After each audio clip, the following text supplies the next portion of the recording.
Palais Mermonia.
Whoa, the scenery here is wonderful.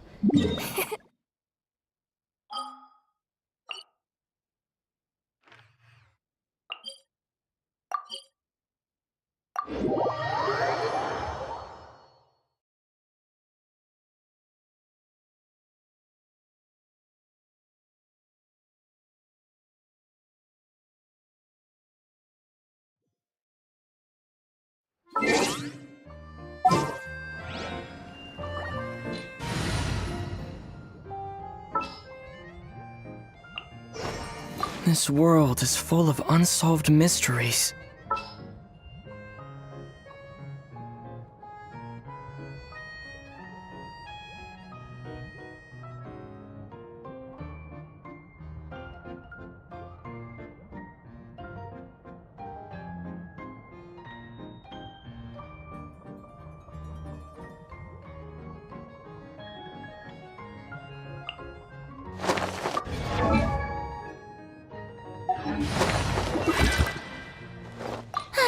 I knew you'd miss me.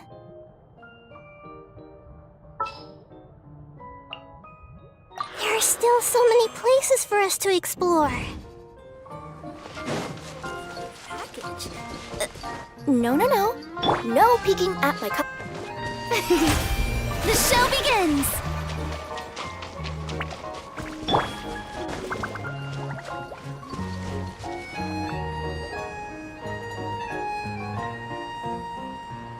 Here's your 2 magic tonics. Why, thank you, young lady. And might I add that you're looking quite lovely today. Jean, come on, take a seat and let's have a drink. I ordered one for you as well.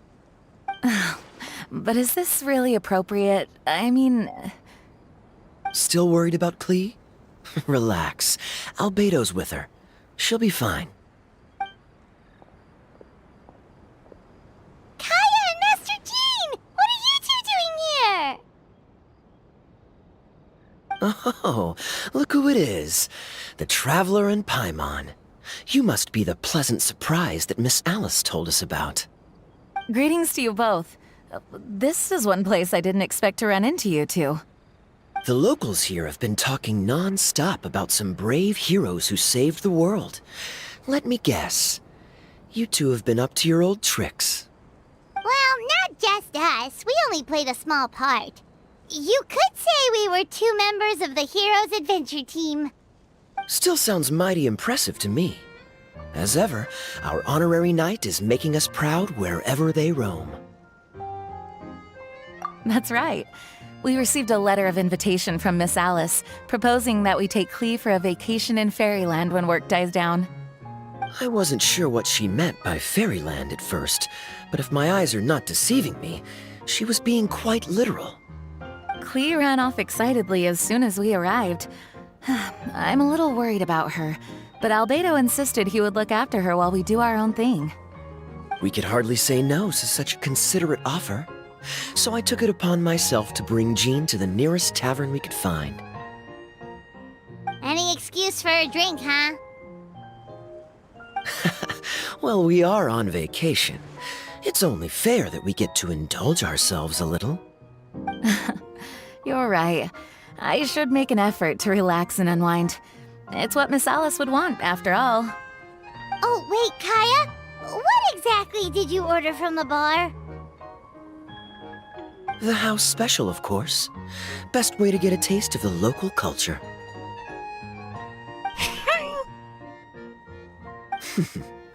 Why are you making that face, Paimon? Nothing. I was just perpetually amused by your lifestyle, that's all. Go on, drink up. Something tells me I need to tread carefully here. Let's see, it's got a lovely color, but how about the taste? Ah.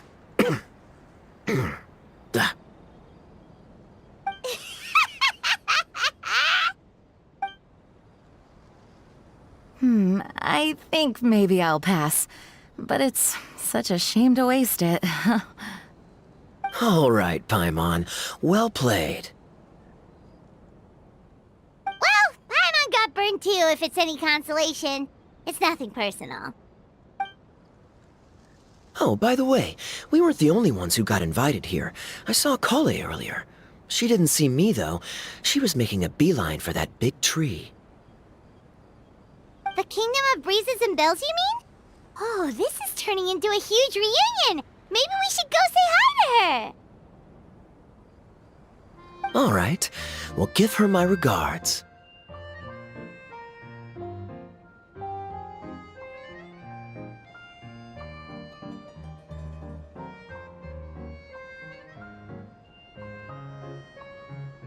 Thank you. Enjoy your time here, too.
Ooh, maybe I could curl up inside this box. The structure of the tree houses here is nothing short of amazing. I have to write it down so I can tell Master Tainari all about it later. Hey, Kale! You scared me. Traveler and Paimon, you got invited here too? Yep. Well, they sort of skipped the invitation part, but anyway, what you doing out here? Something caught your eye? Oh, yeah. I'm trying to observe and summarize the structures of the trees here, and also the animals that live here. Well, the residents, I guess? I still can't get over the fact that they're all someone's origami handiwork. Once a forest ranger, always a forest ranger, huh? Not sure you'll be able to apply much of what you learn here back home, though, with this being a magical world and everything. What? Over there, by the giant footprint. Have those houses always been there? Oh, those? The local flying squirrels told me that they were built by a small dragon and some guy wearing a hat. Oh, that must have been Minnie Durin and Hat Guy. Any idea where they went? Supposedly, after building the houses, they went to somewhere called, Constellation Metropole? Did I say that right? Yep, you got it. Oh, also, when the locals mentioned the dragon, did they seem at all,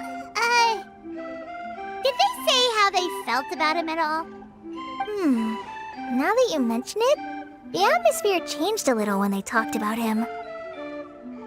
Oh no. They mentioned some stuff along the lines of past misunderstandings and welcoming new members. I only just got here, so I know very little about what has happened in the past. They seemed genuinely grateful for the houses, though, and said they were going to plan a welcome party. Oh, thank goodness. Whew. Sounds like the forest has begun to accept him. It's a step in the right direction. Are you looking for that small dragon? Yeah, he's a new friend we made after we arrived here. No way! Really? I'm getting more and more interested in your story. No. I've got to save it for next time. For now, I've got to make the most out of my time in this wonderful world. Oh, there's no rush. Just take it slow and enjoy yourself. Like Kaya. Oh, he sends his regards, by the way. Oh, Mr. Kaya is here too? Then I've got to go say hi to him. Well, right now he's at the tavern and he probably won't be leaving until he's drunk. Not that he'll ever reach that point because his alcohol tolerance is so high. Basically, it's Kaya. You know where to find him. You make a good point, Paimon. Then I'll focus on exploring for now, and go catch up with him later. Shall we go pay a visit to the Metropole Traveler? Maybe Minnie, Durin, and Hat Guy are still there. Oh, right. By the way, something pretty interesting has been happening in Sumeru recently. Master Tainari has been working really hard on it, so if you have time, definitely go and check it out. Sounds good. We'll find some time in our schedule.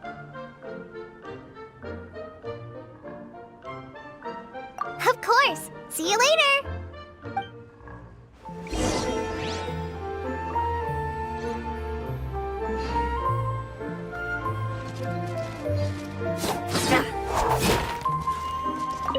The origami squirrels rely on wind currents to lift their agile bodies and easily move between the trees.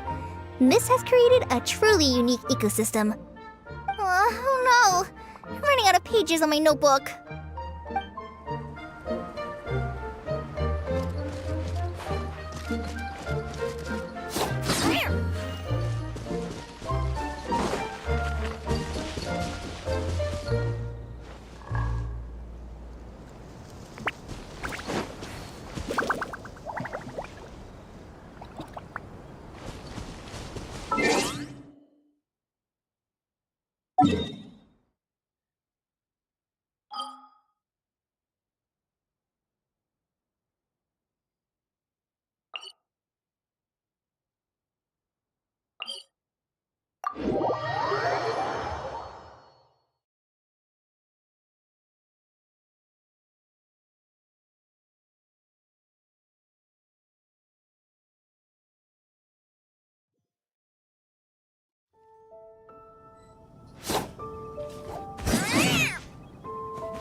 What? Are my eyes deceiving me? There is There's no way. I can't believe it. Hey, Mona! We heard you muttering from a long way away. What's up? Oh, is your scry glass acting up again? Oh, it's you, the saviors of this world. My scry glass is fine, but I'm not sure I can say the same about my eyes. Look! Look at this statue! What? Is it broken or something? Looks fine to Paimon. That's your master, right? AKA the goddess of prophecy? I refuse to believe it. There's no way that old hag looks anything like this.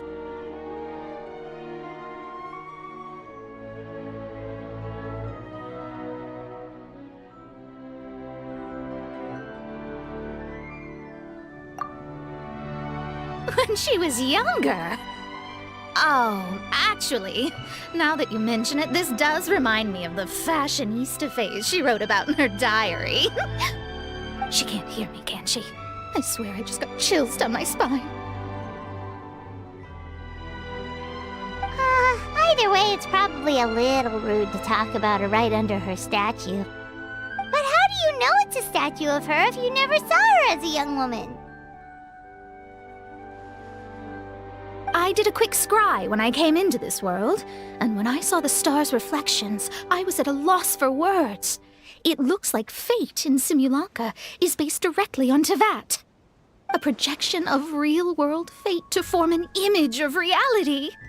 Or in layman's terms, basically the creator made this world inside a mirror or a lake, and this world is the reflection. Still sounds pretty impressive. The more I scried, the more familiar everything looked. It's her work, there's no doubt about it. Even so, everything's far more complex than I'd imagined. Trying to decipher it all is giving me quite a headache. I also asked the locals about her.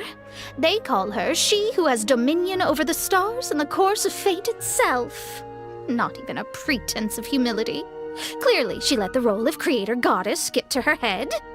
Not that I'm surprised in the least, of course. It certainly matches the tone of her diary. Anyway, we should change the topic. Oh, so Mona, have you seen a small dragon around by any chance? He's about the same size as Paimon, but with tiny little wings. Ah, you mean the one that caused all that trouble? I haven't seen him for myself, but I heard that he came to the Metropole not long ago to formally apologize for his actions. Apparently, he brought a huge stash of Toitanium and plant oil to make amends. Most people accepted his apology, although there are some who said that they'll reserve judgment until they've seen how he acts in the future.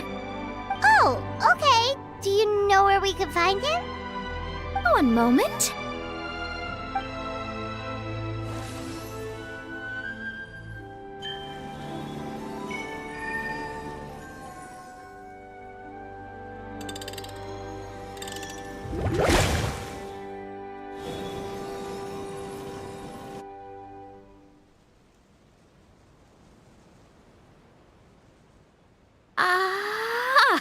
It looks like he's at the Broken Sea. There's a big group of people with him, too. Cool! Wanna come with us? We can introduce you? I think I'll sit this one out. This might be the closest I ever get to meeting the old hag in her youth, so I think I'll spend some time seeing what else I can glean from her grand design. You guys have fun.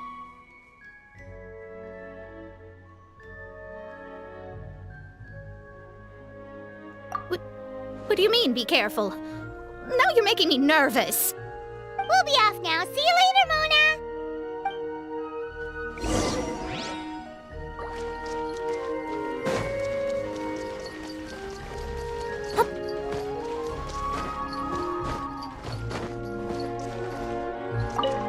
Creating a whole world stars, old hag? I guess you do.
Creating a whole world starscape is no easy task.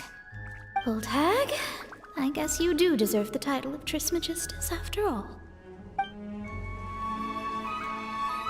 Creating a whole world starscape is no easy task. Old hag, I guess you do Creating a whole world starscape is no easy task. Old hag, I guess you do deserve the title.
Osvaldo Hafnavines!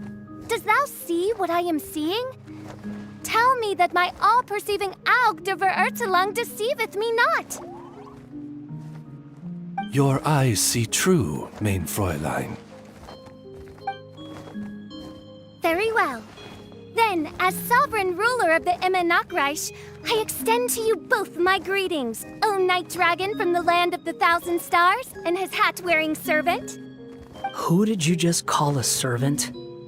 What mein Fräulein means to say is, hello, it's a pleasure to meet you. Pleasure to meet you too. But Hat Guy's not my servant. He's my friend. Now you're over-explaining. Hat Guy, Mini Durin! Found you at last. Whoa, and Fischl's with you too? Oh, greetings, Outlander blessed by the Immenachreich. How honored you are to meet your prinzessin beneath the stars of another sky. Clearly a decision made by fate itself. Mr. Honorary Knight, Paimon!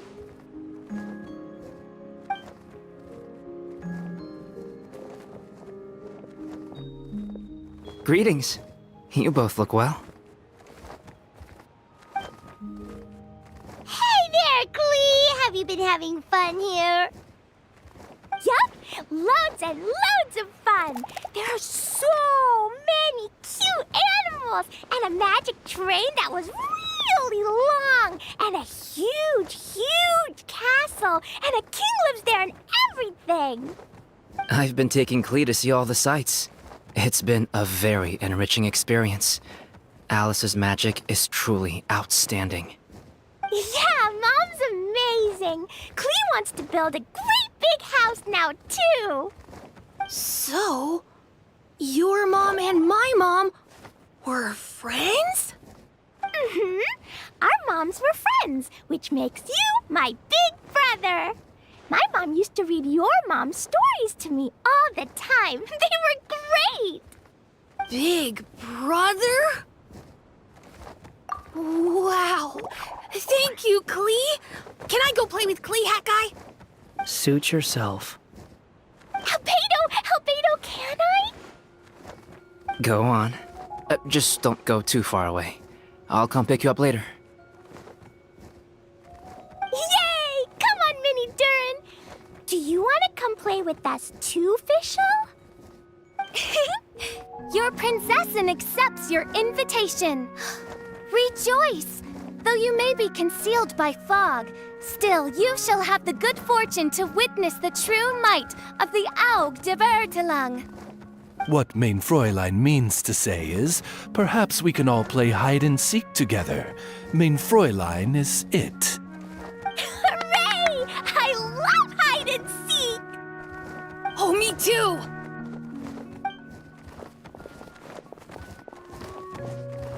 To return to our previous discussion, Mr. Hat Guy, you were telling me about a prophecy?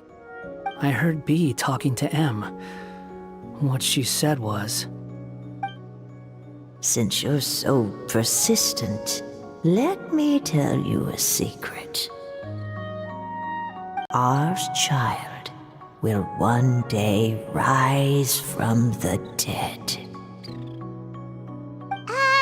Is she saying that Dragonspine Durin will come back to life?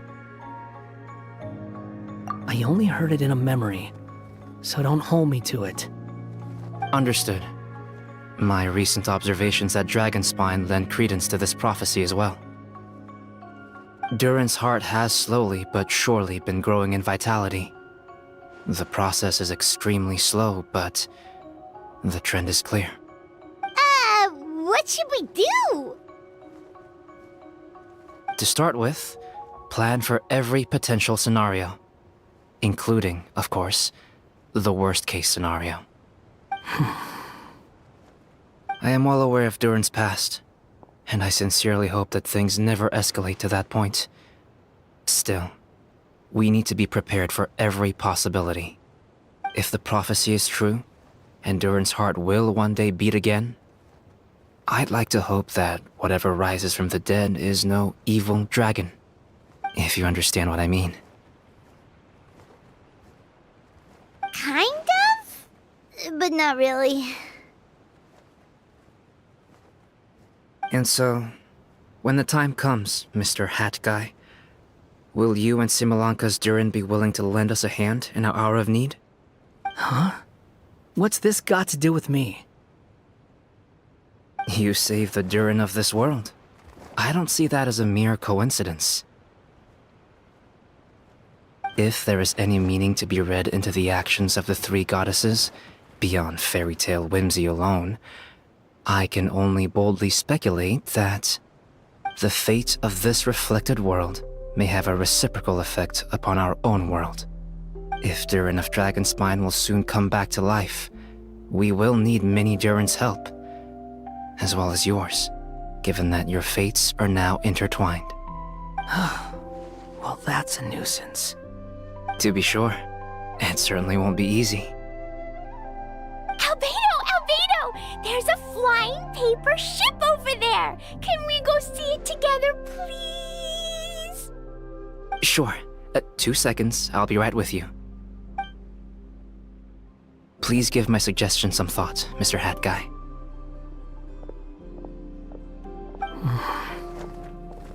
Hat Guy, I'm back! Huh? What were you guys talking about? Nothing. Huh. Okay then. Let's go join the others. Everyone's going to check out the new origami ship. All right, I'll be right there.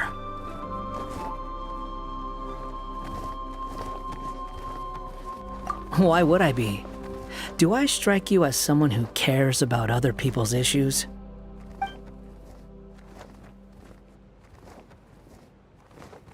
Quit trying to guess what I'm thinking. I'm leaving.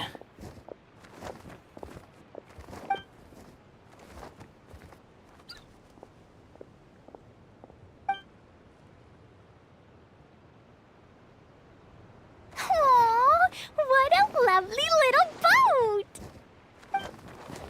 The forest fairy helped us make it. Paimon just realized there's a lot fewer people around the Broken Sea now. Guess most of them have made their way back to the Metropole. Does this boat have a name? I can't see one anywhere. Huh? A name? Every boat has a name. At least, all the ones I've seen before. They're usually symbolic names that represent something aspirational.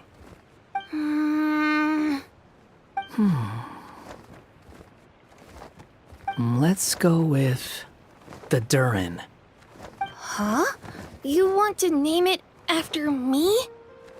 Oh, you mean to wish Mini Durin a safe voyage as he sails into a new chapter of his life beyond this world? Your princessin approves.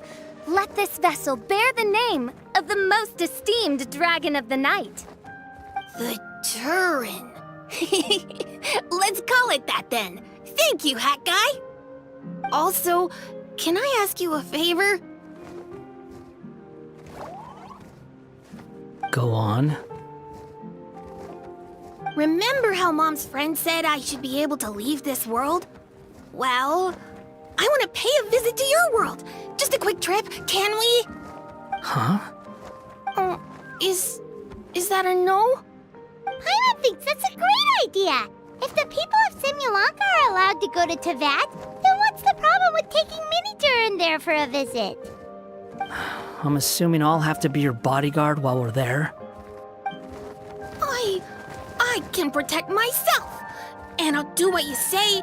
I won't fly off on my own, I promise. Please, can I go? It'll be up to you to stick close. If you disappear on me, don't expect me to come looking. Got it! I'll stick close. Why don't you take the Durin? Now you've given it a name, it'll be a maiden voyage for the boat and a brand new journey for you. Are you leaving, Mini-Durin? Okay. Well, make sure you come visit me in Mondstadt so we can play together again.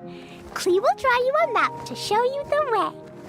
Though our time together has been as fleeting as a ray of light in the depths of the long night, the Immonokreich will welcome you with the grandest of music ceremonies on the occasion of our next reunion. As surely as the stars in the sky watch over us, we shall meet again. What Main Fräulein means is that you're always welcome to visit her at home as well. Cool. I have so many new friends now. I'm so happy. Are you done yet? If you want to leave, then get over here. Thank you, everyone. Thank you so much. The blessings you gave me are more precious than any treasure and more beautiful than any fairy tale. Next time, it will be my turn to make your wishes come true.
Let me see.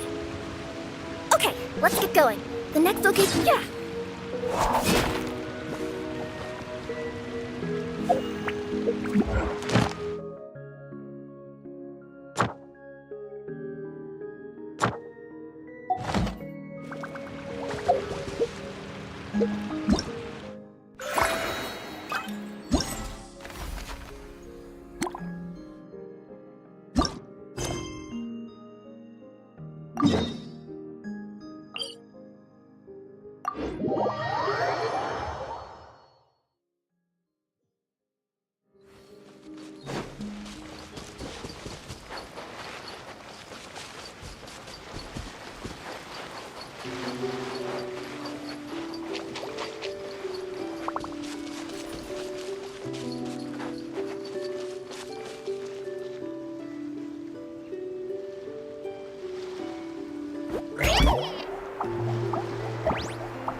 So many summers, winters, springs, and falls, and now at last a hero hither strides.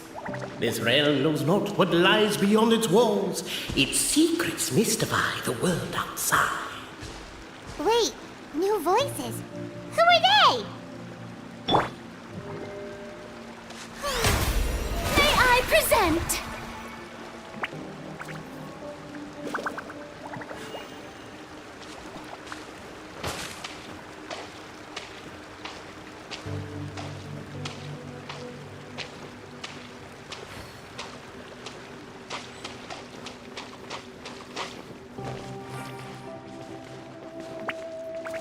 As golden sunlight fills the firmament, the tabletop engrosses your attent. Perchance peruse these pages thence. They surely represent no ill intent.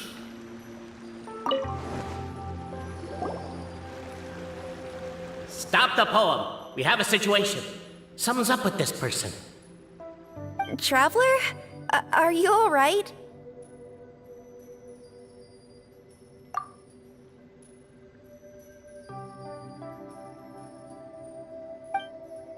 Come on, you can do it! This can't be how our story ends.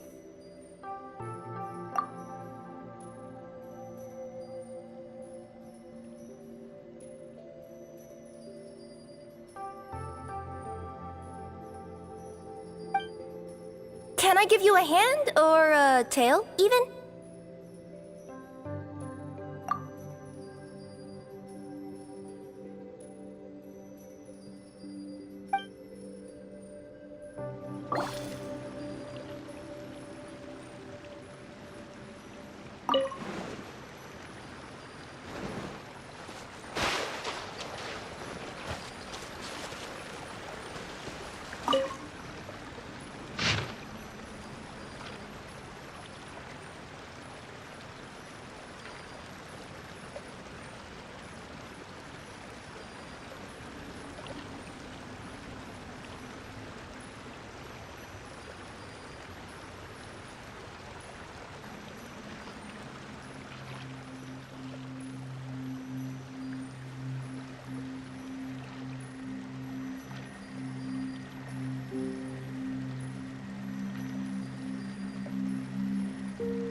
Captivated by the epic poetry and enthralled by the outstanding storytelling, the Outlanders knew. With wood and earthenware strewn all around, the demon feline's fury can't be quelled.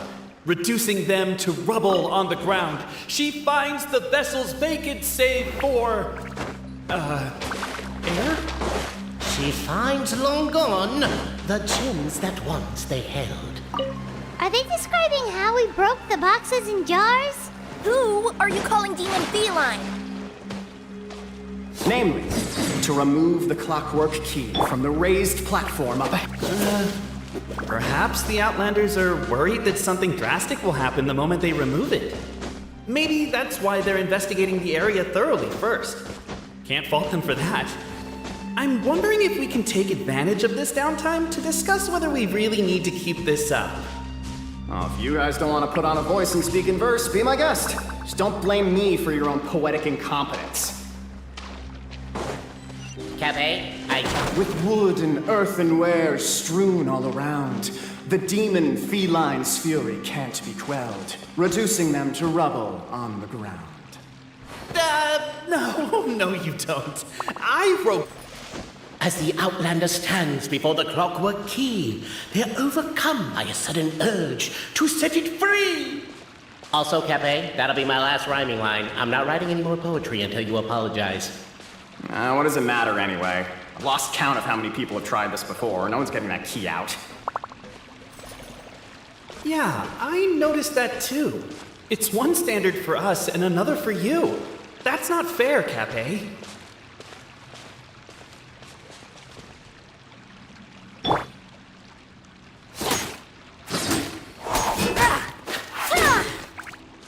Strong as stone, firm as steel, the Outlander pulls, but it does not yield.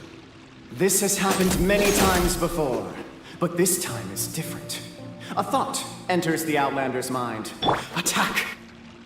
The Outlander's comrades urge him on. The attack now over, only one final step remains.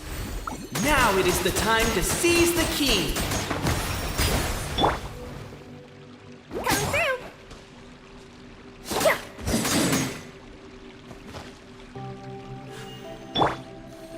Yes! Finally! Come on, move your butts! And your legs, assuming they're still in working order.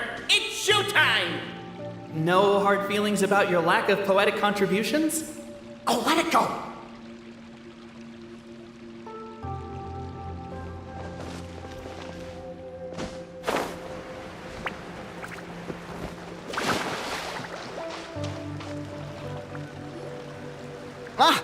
Welcome, esteemed and noble Outlander. Allow us to introduce ourselves. We represent the 3 great clans of this realm, having been selected as its authorized historical supervisors. Our purpose being to await the arrival of one such as yourselves who shall remove the clockwork key. My name is... You're Cape, he's Albizzi, and that's Bobarano, right? You've done so much talking that we can already tell you apart by your voices. Aren't we missing someone, though? The guy who led us here to begin with? Who? And thus was born the long-awaited Fellowship, destined to uncover the truth of the past. Allow me to quote, if I may, in the history of Constellation Metropole, a new page has begun. Him. Well, there's no fourth person, so which of you is the ventriloquist? Come on, out with it. We've never heard that voice before, but he sounds like he'd be good at reading bedtime stories to children. Well, whoever it is, I don't know and I don't care. Forget about him. We have far more important things to focus on, like where our journey goes from here. That key you hold is the pivot point about which the past and present of the Metropole revolve. However, between our 3 clans, there is some dispute over the historical record. Each clan has its own version of history, detailing the clan's origins and the tale of the Dragon of Old, and unfortunately, we don't know which one is the truth. Dragon? You mean the one that's been acting up recently? Oh, no, not that one, you adorable little pixie. When I say Dragon of Old... He means a dragon that would be really, really old if it was still with us today, but it was defeated in ancient times. The new one has nothing to do with our clan history. Was that supposed to be a joke? Anyway, so you've been waiting for someone to remove the key so you can finally explore the truth of the past? Not just explore it, but argue incessantly about it.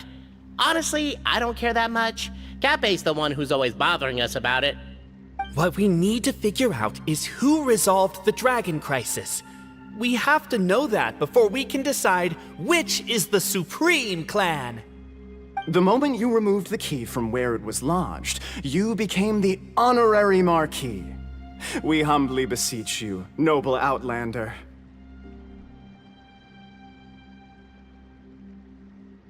Noble Traveler Marquis, we ask you to help us.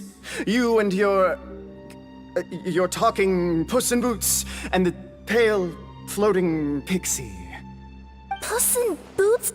Are you serious? It's better than demon feline, but still. Embrace it, my friend, embrace it. Most cats don't wear boots or speak, do they? I'm not even a cat, I'm a Nekomata. Now that you know the word, I expect you to use it. Please allow me to lead you all to a sacred memorial site. It will be much easier to explain what needs to be done once we are there.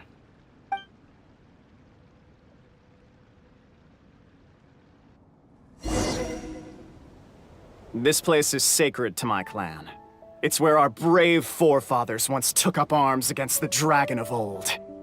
After a bitter battle that dragged on for many days and nights, finally, our forefathers fought the dragon into submission, and it fled.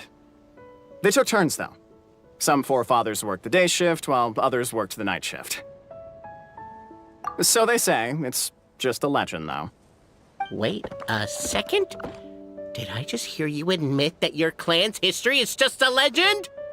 History, legend, who cares? My clan was definitely courageous, that's the point. That's the truth.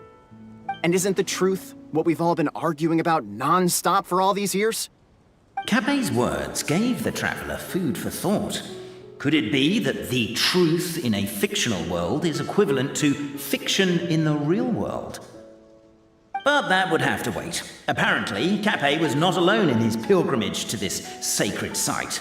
Unwanted company had arrived. The traveler and the talking cat, Nekomata, decided to teach them some manners.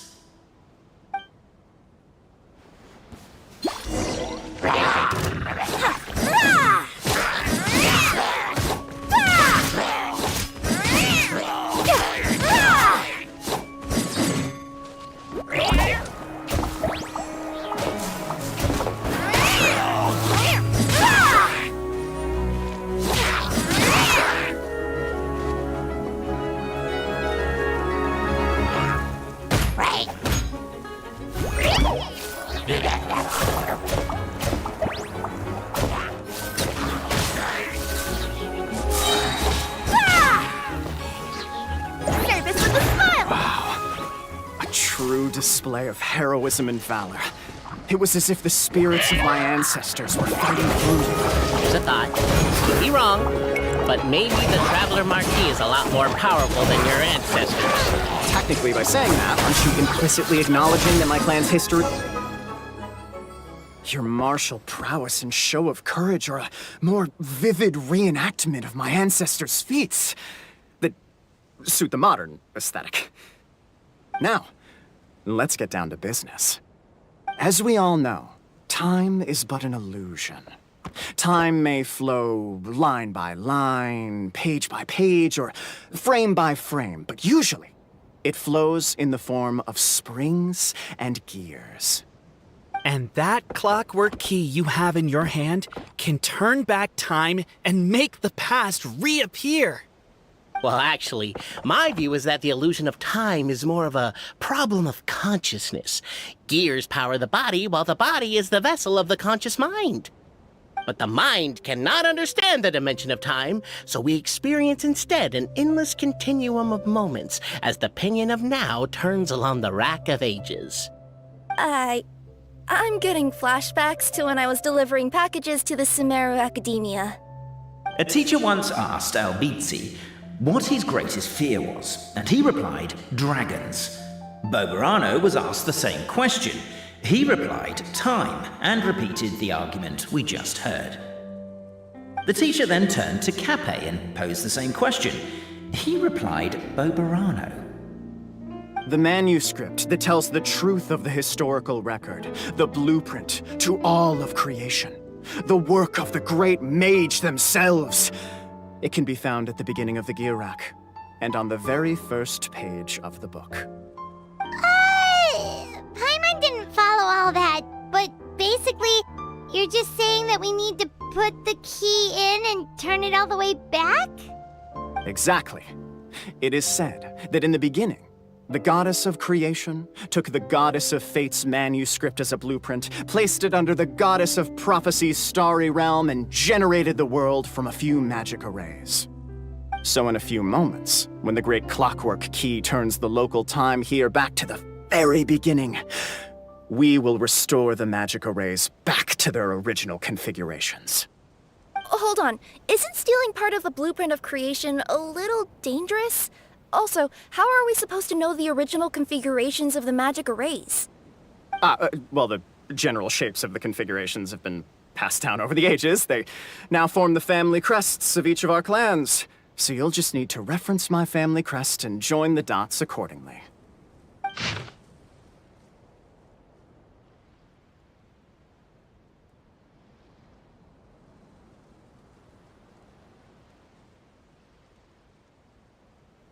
To address your other concern, when the house has already been built, do you really think that taking away the construction crew and blueprint will cause it to collapse? The Traveller Marquis prepares to insert the great clockwork key into the nearby keyhole.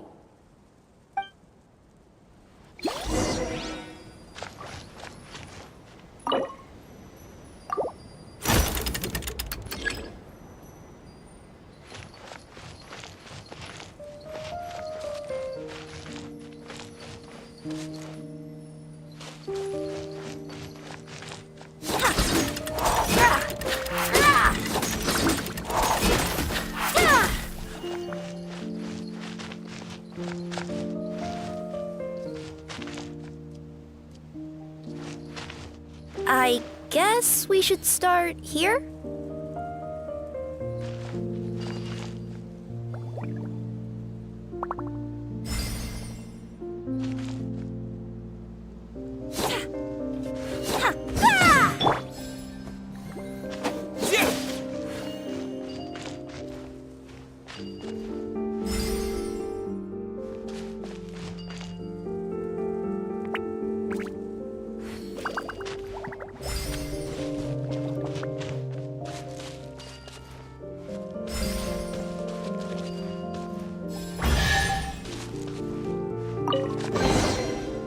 I'll keep this. Behold, the sacred writings that record the truth of. No, wait. That have shaped the truth of history. Gather round and let us bear witness.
Feast your eyes, rejoice, and cheer, for this is the unquestionable truth.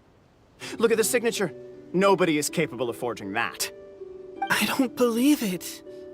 So, all along, our histories have been false? Don't lose heart, Albeetsi. It does not follow from his is true that ours are false. That might be the most bogus logic I've ever heard. But keep up the mental gymnastics, Boberano. I've been waiting for that look of jealousy on your face my whole life, and I'm gonna savor it. And yet, it seemed that this conundrum could indeed have more than one solution. Everyone agreed that there may be more than one truth. The party decided to visit the sacred sites of the other clans and see what their documents had to say. Isn't a narrator supposed to remain detached and objective? It feels like you're forcing a narrative agenda on us here. Well, whatever. I'm in a good mood. Let's do it. The instructions say to repeat the process 3 times, and besides, I'm looking forward to watching you both be sorely disappointed. Let's do my clan next. I'll lead the way. We'll need the key again, right? Let me see if I can pull it out. Yoink!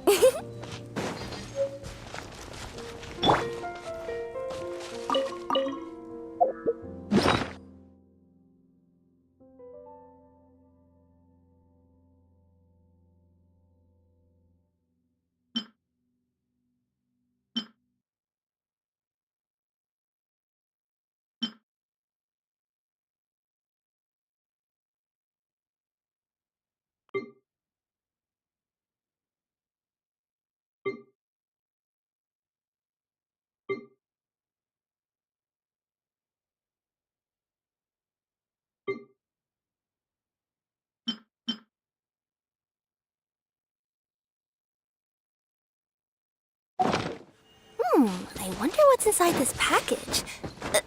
No. No peeking at my customers' stuff.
The party finds no pedestal in which to place the great clockwork key, only a locked door. Where's your clan's pedestal? Let me guess, you hid it away in advance to save yourself the embarrassment of having it exposed as a fake? You done? Okay. Now, since my clan's main claim to fame is... Misinformation, half-truths, and fabrication. Ah, shut up, Cape. Shut up, Cape. I swear, if I wind up dead one day, the murderer was Bobarano. Let those be my last words. My clan's claim to fame is that we outwitted the Dragon of Old and stole its treasure. Ergo, all articles of value that we own, including the pedestal for the clockwork key, lie behind that door. So, next step is open the door? Almost. There's one step before that. The door is protected by a smart interrogation system. We have to answer its questions, and if we get them wrong, we will alert law enforcement. Jeez, Well, do you at least know the answers? The correction fluid of time has dyed white the pages of the Book of Wisdom. No, I don't know the answers. But worry not, I had a quick word with the constabulary in advance. They'll ignore the alarm if we get the questions wrong, so answer without fear.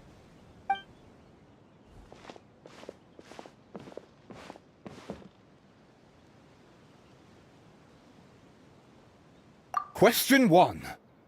Who is it?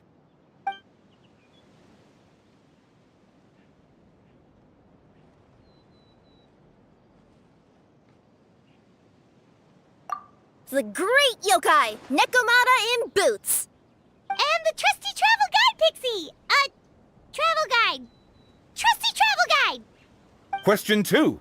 By which virtue did the ancients defeat the dragon?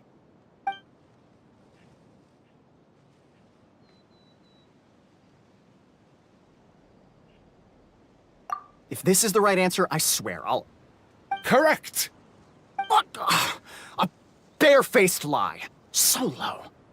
Question 3. Which is more real? The fiction of the outside world, or the truth of this world?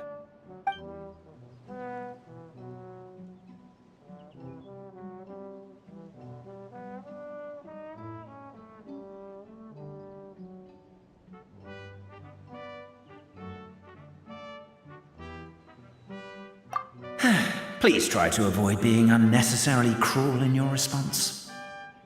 Question 3. Which is more real?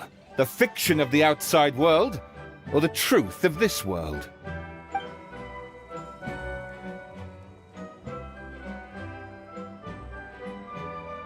Come on, you'll have to do better than that, kid. I mean, Traveller Marquis. You and your friends are the only ones who know the truth about us. Question 3. Which is more real? The fiction of the outside world, or the truth of this world?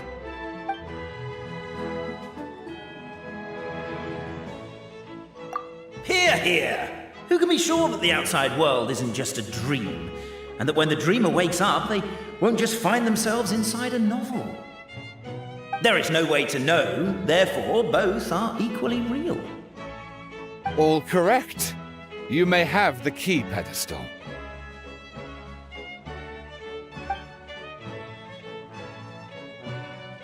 Traveler Marquis, you know what must be done. Please insert the great clockwork key. Oh, and this is my family crest.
Do we really need this one?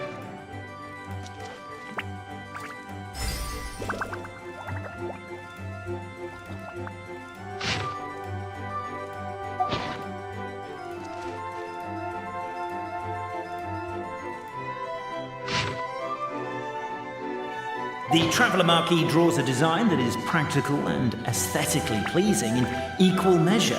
One thing it is not, however, is correct. I think you should take another look at Bobarano's family crest and have another go.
Are you, gonna try again?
Are you, gonna try again?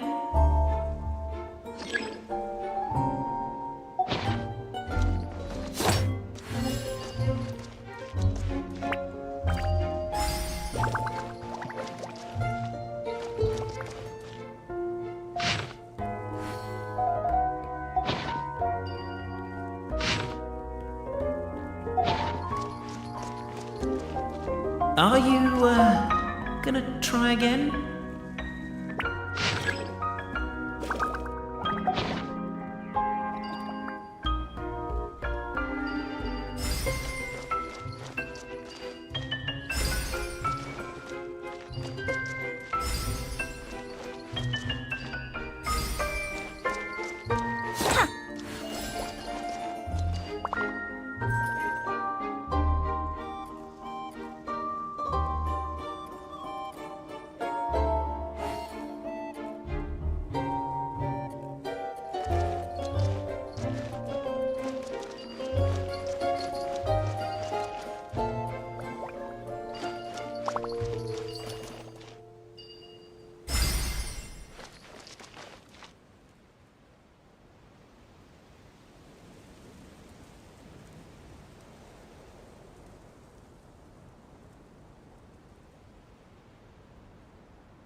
Are you, gonna try again?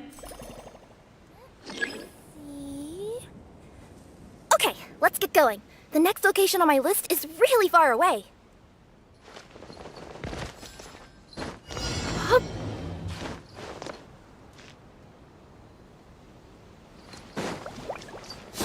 Ah.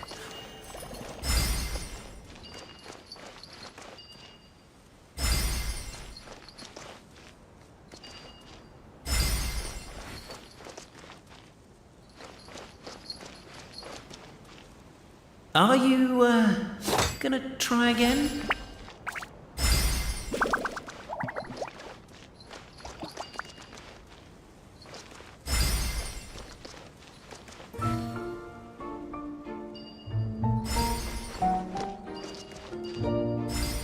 Are you, gonna try again?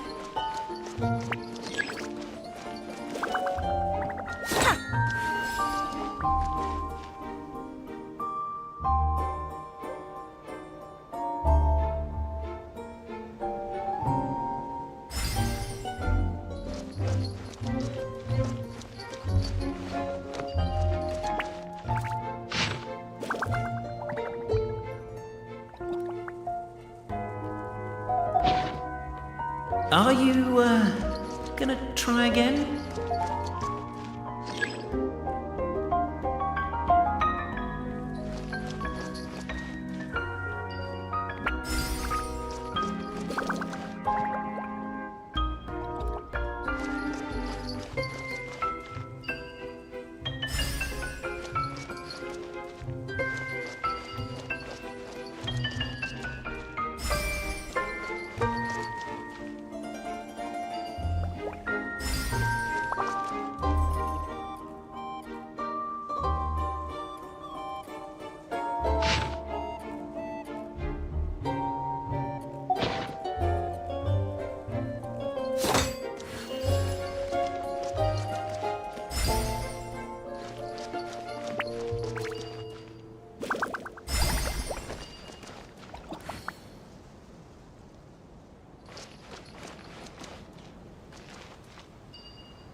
Are you, gonna try again?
Are you, gonna try again?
Are you, gonna try again?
scenery here is wonderful. I've landed the perfect job.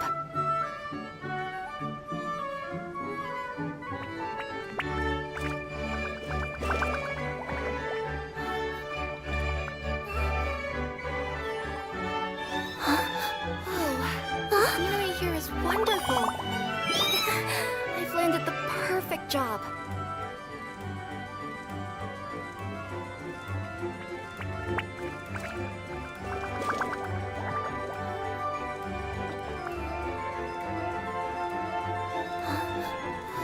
I wonder what's inside this package.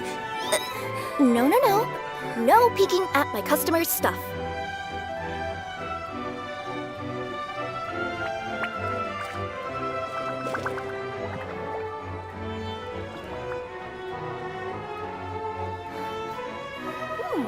wonder what's inside this package. No. No peeking at my customers' stuff.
Let me see. Okay, let's get going. The next location on my list is really far away.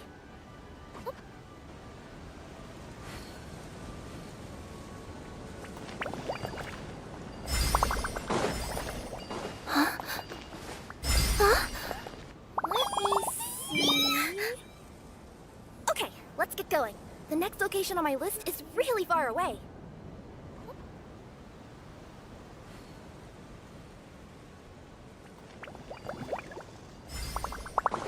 Whoa, the scenery here is wonderful.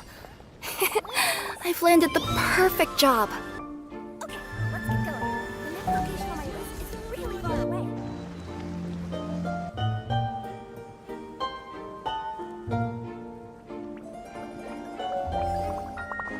Whoa, the scenery here is wonderful. I've landed the perfect job.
Now, let me see what elaborate fiction the Clan of Wisdom was able to conjure up. If anyone's listening, I would like to submit these as my last words. I surrender. I'm the one who murdered Cape.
Look! My clan's history is true as well! There's that same unforgeable signature again, right here! What? Oh, does this mean that my clan is the only odd one out?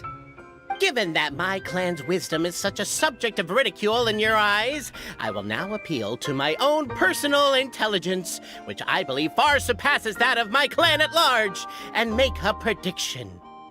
It seems likely that the claims made by each of our clans regarding their history and virtue are all true. Boberano? How can that be? Oh, I get what's going on. Once, when I was drinking with Gujiyai, she bet me a round of dried fish that I couldn't guess which cup the umeboshi was under. Whichever one I guessed, I was always wrong, and Gujiyai would lift a different cup to reveal the umeboshi. But then, I learned later from one of the shrine maidens, Miyuki, that all of the cups had an umeboshi under them. Just goes to show, I still got a long way to go before I become a great yokai. Oh, don't mind Fox Lady. That's just her way of teasing you. Actually, that reminds me. We can now open these 3 treasure chests. And unlike the guessing game you mentioned, this one's not a trick. Cool. Well, once you've plundered the last of Boberano's family wealth, we can go to my clan's place. Guess I'll take the clockwork key again then. Yoink!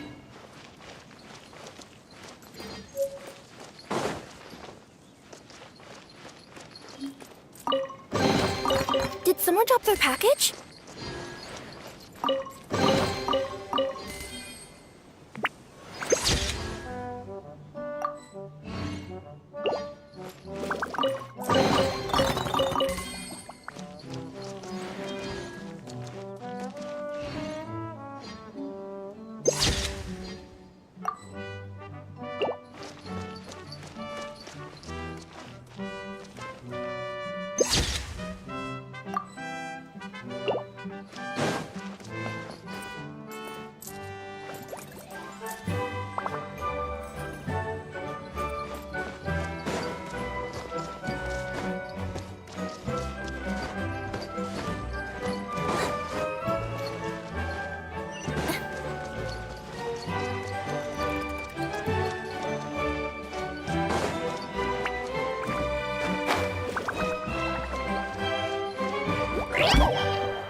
The cohort of truth seekers followed Albizzi to his clan's sacred site. They arrived to the site of a giant guard towering over them. Up ahead is my clan's gigantified guard. He can be a little pig-headed, and he's incredibly strong. Your weapons won't even scratch him. Wait, but wasn't Kappei's clan the one that's all about strength? So, what do you guys believe in then? Oh, the guard is one of Kappei's people. Size is a coveted trait in the clan of strength, after all.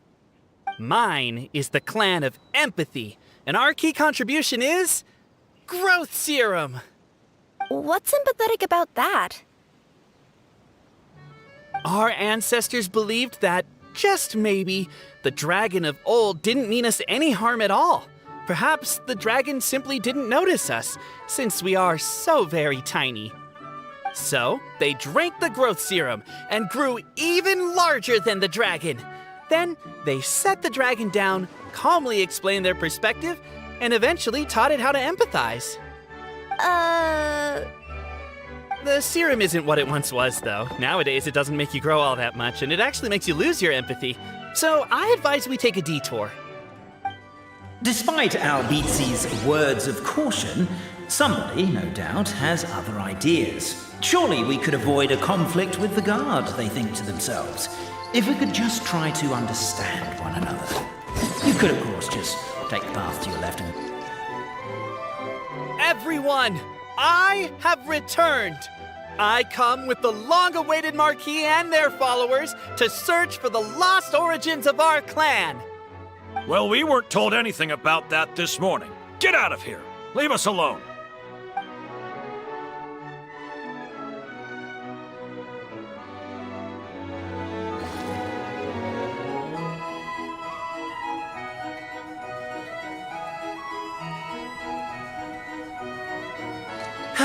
You and Albizzi only wanted to strike up a conversation with the guard. But since greeting you wasn't one of the items included in today's schedule, the relationship quickly soured. If you're just looking for a way in, why not consider taking the path on your left? Everyone, I have returned. I come with... Well, we weren't told anything about that this morning. Get out of here. Leave us alone.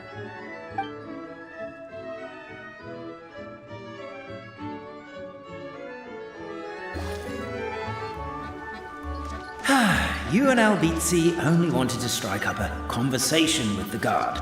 But since greeting you wasn't one of the items included in today's schedule, the relationship quickly soured. If you're just looking for a way in, why not consider taking the path on your left?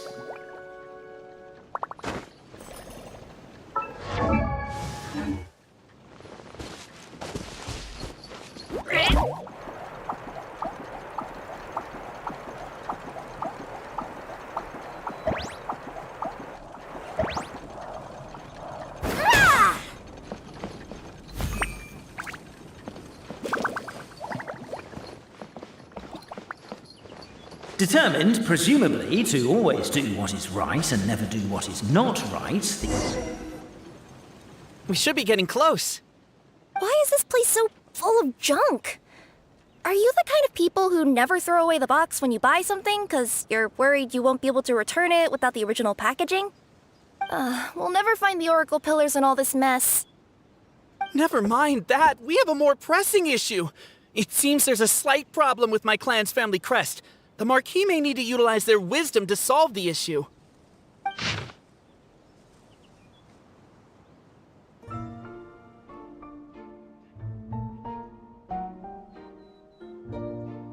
Wisdom too, huh?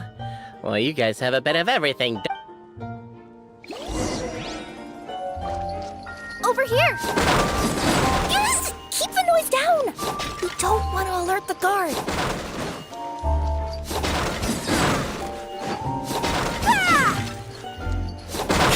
Can't you destroy the boxes a little more quietly?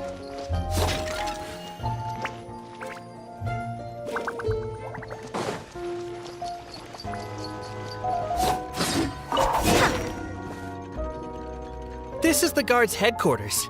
If we can just explain the situation, I'm sure the giant guard will be less hostile towards us. What are you doing?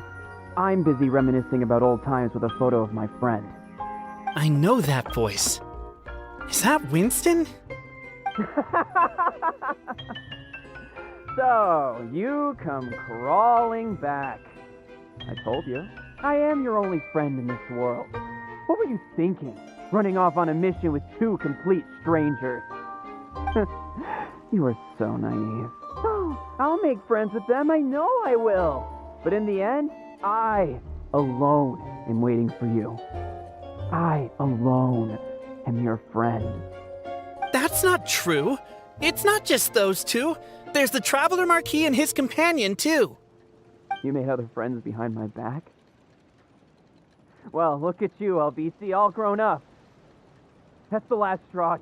Get out of here. I never want to see your face again. Actually, no. Why don't you lift the emergency measures for a second and let me in? I have a VIP with me and we're very close to solving the mystery of our sacred site. I said get out!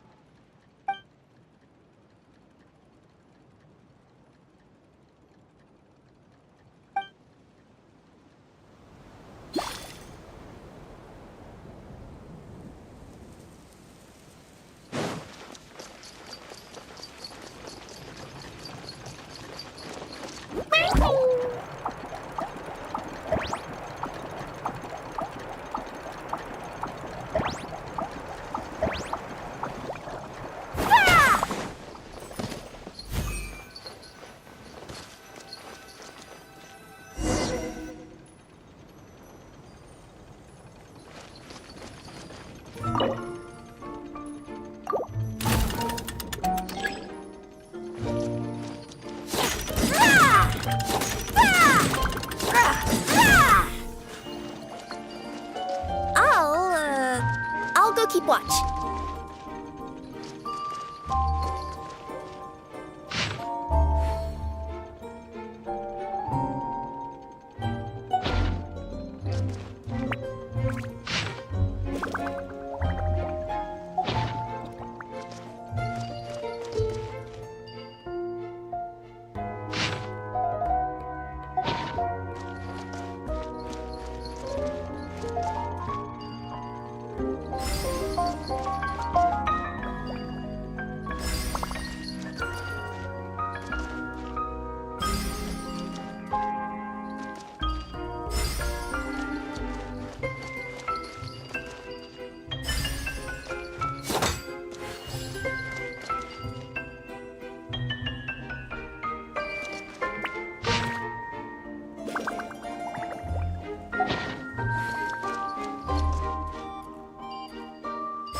Apparently that was incorrect. But don't blame yourself, it's Albizi's clan's fault for taking terrible care of their family crest.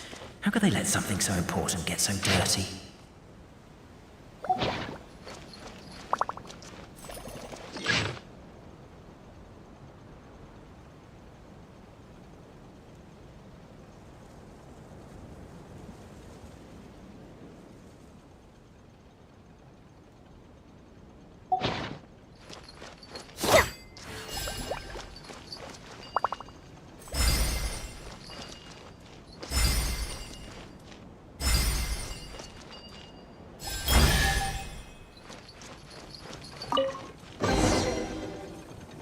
This is the last one.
The signature.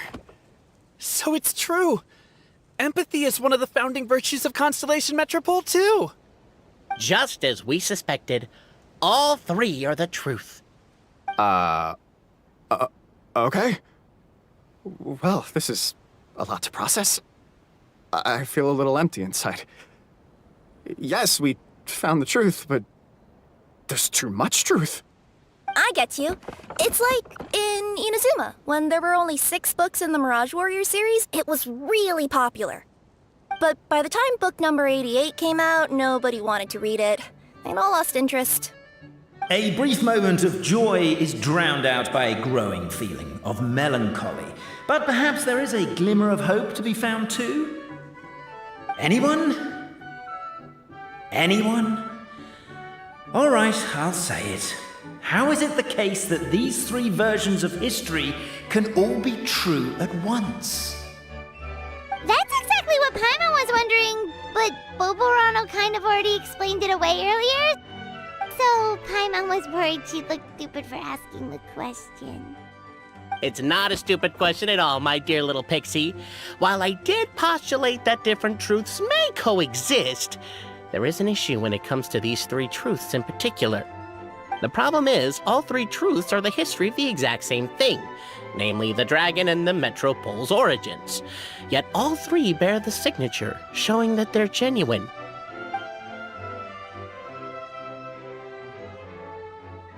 Suddenly, the sound of a bell rings out.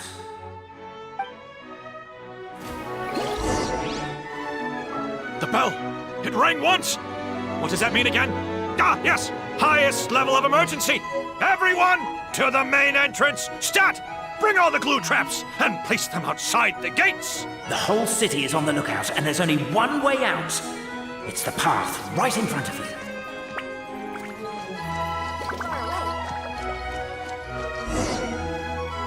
Why'd they ring the bell anyway? Suspicious individuals Also, why is detected! one ring the highest I don't level know of what law emergency? you've broken, Obviously, but we're because you currently at the have to highest level respond of alert. fast when it's an Come with us. emergency. Turn It'd be a bit yourselves too late if they waited till the 99th ring.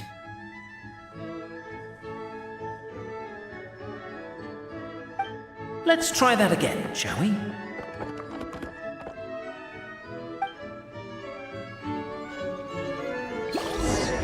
The bell! It rang once! What does that mean again? Ah, yes! Highest level of emergency! Everyone, to the main entrance! Stat! Bring all the glue traps and place them outside the gates! The whole city is on the lookout, and there's only one way out. It's the path right in front of you.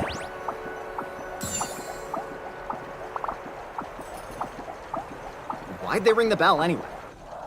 Also, why is one ring the highest level of emergency? Obviously, because you have to respond fast when it's an emergency. It'd be a bit too late if they waited till the 99th ring.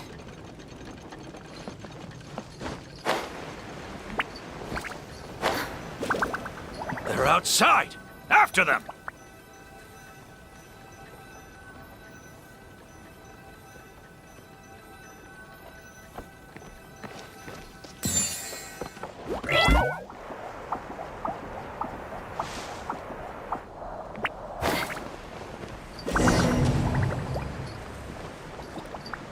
The bell!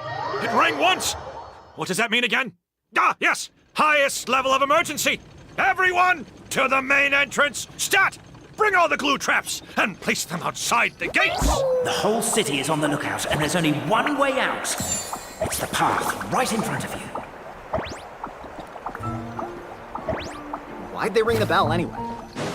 Also, why is one ring the highest level of emergency? Obviously, because you have to respond fast when it's an emergency. It'd be a bit too... They're outside! After them!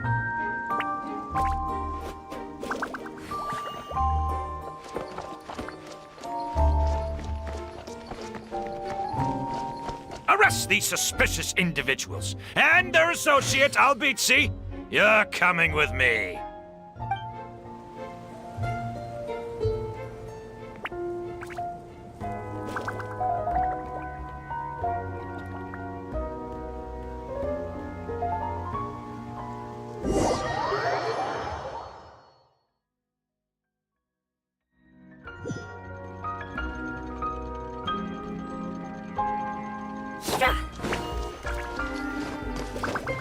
Why'd they ring the bell anyway? Also, why is one ring the highest level of emergency? Obviously, because you have to respond fast when it's an emergency. It'd be a bit too late if they waited till the 99th ring. They're outside. After them.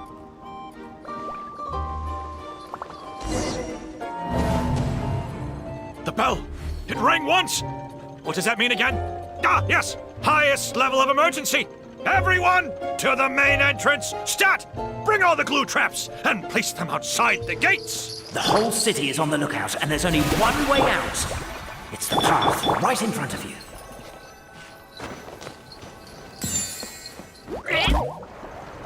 Why'd they ring the bell anyway? Also, why is one ring the highest level of emergency? Obviously because you have to respond fast when it's an emergency. They're outside! After them!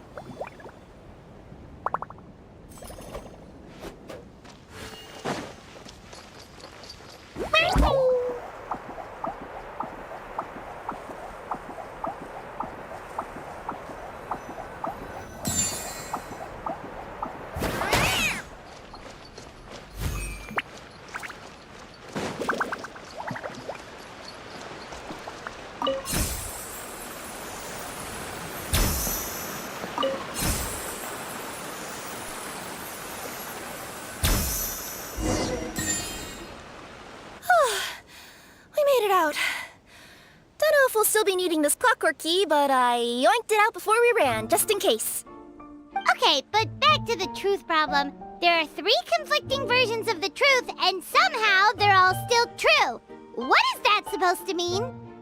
I don't know. I doubt anyone here in Simulanka can make sense of it. All we do know is that any manuscript bearing her signature has to be valid. Well, she is the goddess of fate, the creator of all this. And all these manuscripts are her grand design. The reason we argued about who was right was that we didn't know enough about the truth of the past. But now we have the truth. So we just have to accept it. As surely as we will follow the clockwork path designed for us, so is this the course that history has taken. It is clear and incontrovertible. We will never argue again. Thank you all. Is that all there is to it? Is this where the decision made at the first crossroads of destiny has led us to? A pointlessly happy ending? Overthinking it would be equally pointless. Well, that's enough for one day. Time to take a break. Could you be any more cryptic? You're planning something. Paimon knows it. Whatever happens, today was a breakthrough in my journey of discovery. I will go back and share it with my clan. Me too. And me. Let's leave it there for today then. I'm sure we'll find out what else Mr. Narrator has planned for us tomorrow.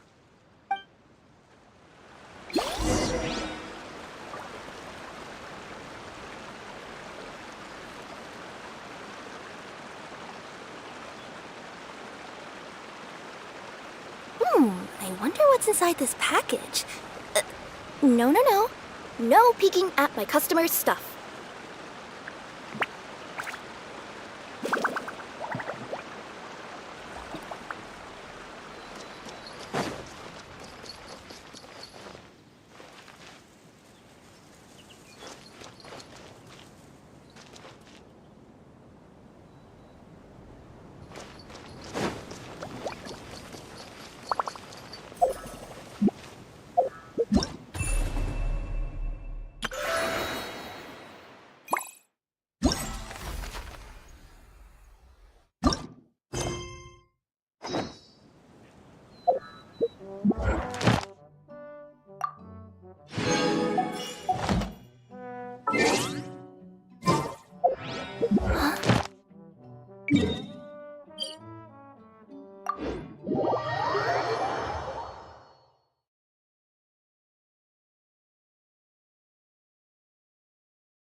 Ad Astra. Thank you for complete. Ad Astra.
What a beautiful day, thought the traveller before he was overcome by a creeping sense of foreboding. The voice in his head grew louder. Must go to Pendulum Lane. Pendulum Lane is just up ahead. Something must have happened here after all. Everyone's crowded around.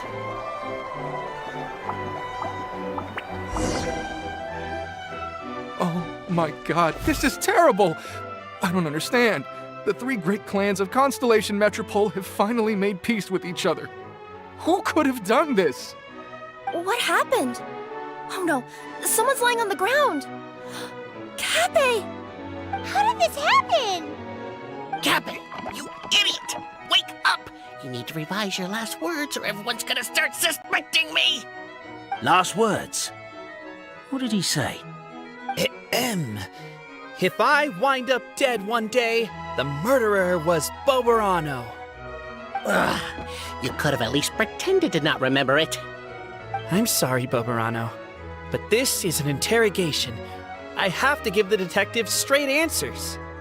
Don't worry, Boberano. I don't consider you a suspect, nor do I have the authority to charge anyone with a crime. So, are you the last people to have had contact with him?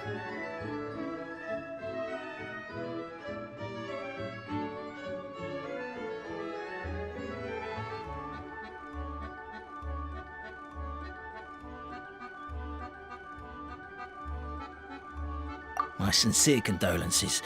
You were travel companions, right? It's a real tragedy.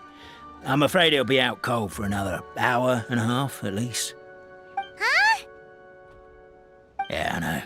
It's despicable. Hitting someone in the back of the head is the second worst act of cruelty there is. The first being replacing their gear oil with extra strong glue. So, Cappe's not dead? His gears, metal frame and shell are all still in excellent condition. It's just his energy supply that's been all messed up. Wait. But surely you can't be suggesting that just because Cappe isn't broken, there's no need to go looking for the culprit. No! There's a need! Huge need! Unfortunately, this is rapidly turning into a cold case. There's no evidence and no witnesses. Unless there's an official clockwork pedestal, the goddess of prophecy around here somewhere. Excuse me. Then suddenly the long-lost dragon of old flew across the sky. Where? I didn't see anything. Wait, why can't I move? Oh, my mistake. It was just a cloud. Or a bird. Or something. If only we could turn time backwards and replay the crime. Isn't that one of those, clockwork socket things right behind you? So it is. No wonder everyone here is suddenly struggling to move. Traveller, if you please, let's recreate the crime scene.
The crime scene's too chaotic. I can't make heads or tails of it.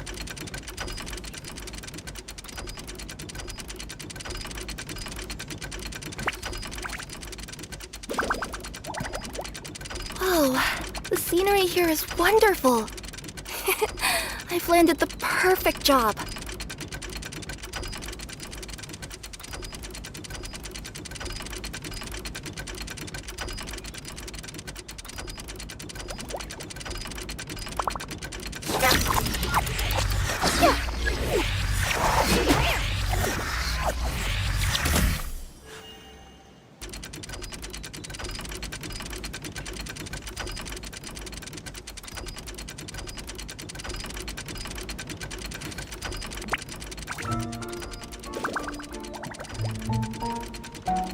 Let me see. Okay, let's get going. The next location on my list is really far away.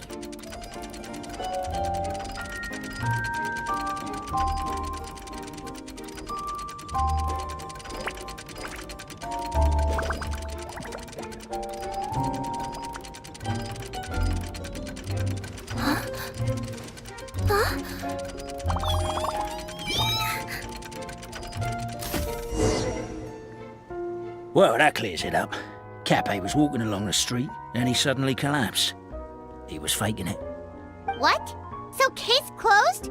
Aren't you supposed to investigate a little more first? We literally replayed the crime scene and saw it with our own eyes. There's no need for any evidence gathering or powers of deduction now.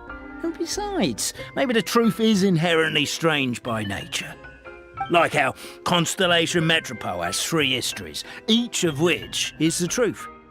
But didn't you say Cape was struck in the back of the head and knocked unconscious? For all I know, he could have bashed his head against the toilet bowl before leaving the house, then walked here in a daze before finally passing out. As for why he might have done that, my guess is...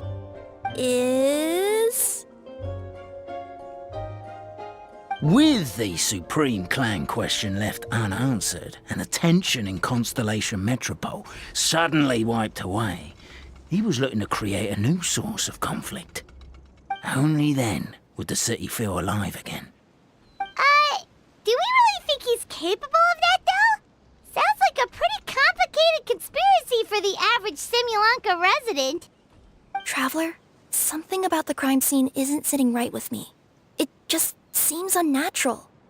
Also, anything outside of the immediate area won't have appeared in the replay. Is it possible that something was missing from the scene? Why don't we search the area? Wait, what are you doing? Oh, we're gonna head to Cape's house to check the toilet bowl for signs of an impact.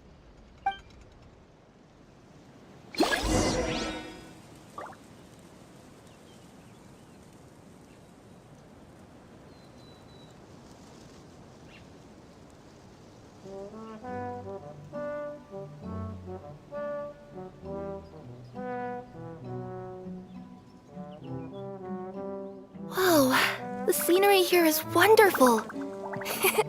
I've landed the perfect job.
going.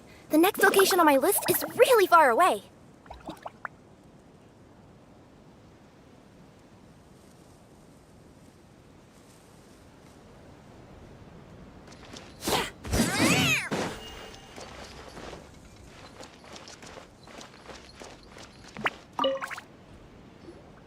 Hello there.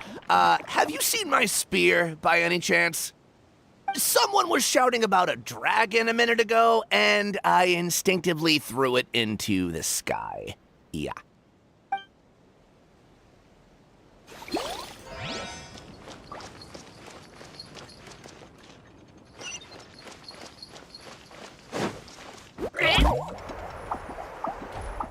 There's a spear here.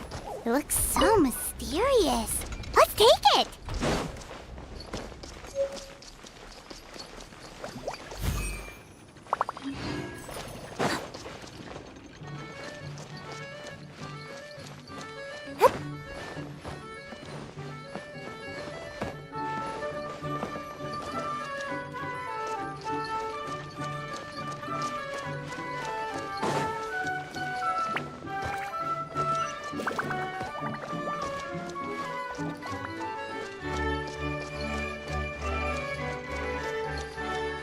A pickaxe?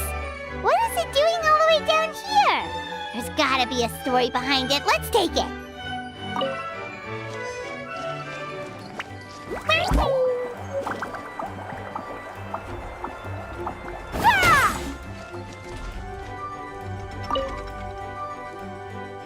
You're not from these parts, are you?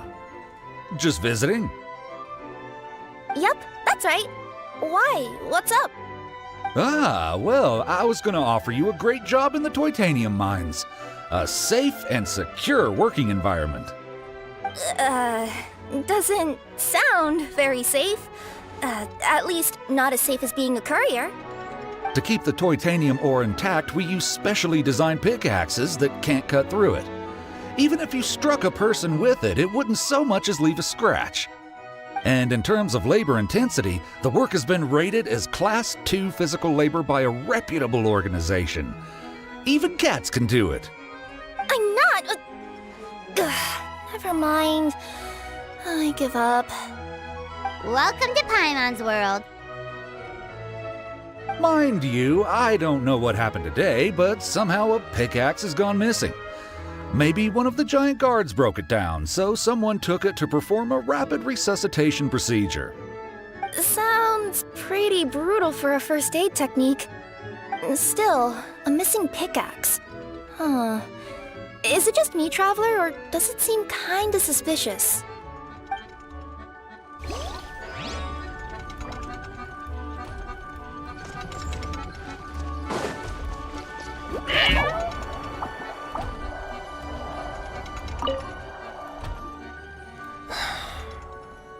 Come here.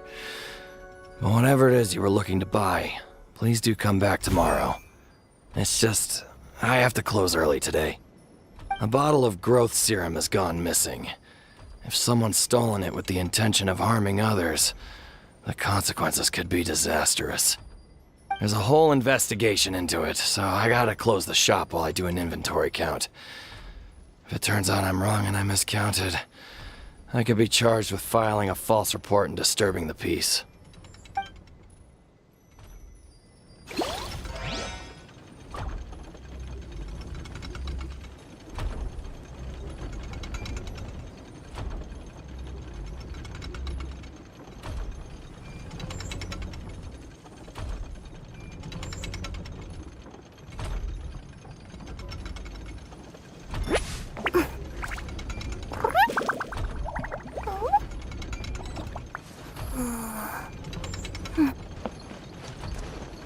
There's a strange potion bottle here. Looks so weird. Let's take it.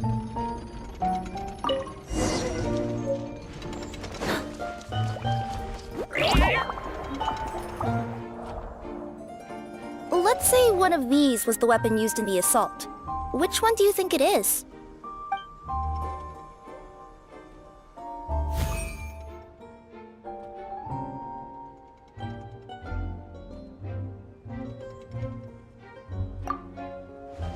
it was the growth serum, Cappe would have been turned into a giant. Also, the bottle probably would have shattered when it hit him. We would have seen the debris on the ground. Let's say one of these was the weapon used in the assault. Which one do you think it is?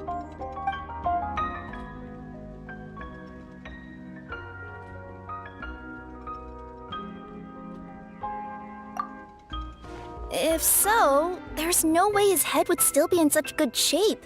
He'd have a big dent in the back.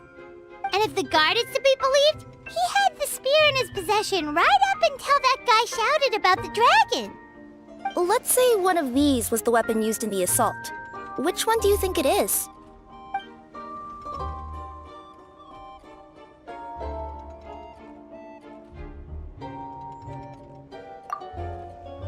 If it was the pickaxe, Cappe sure is lucky it's not still lodged in his head.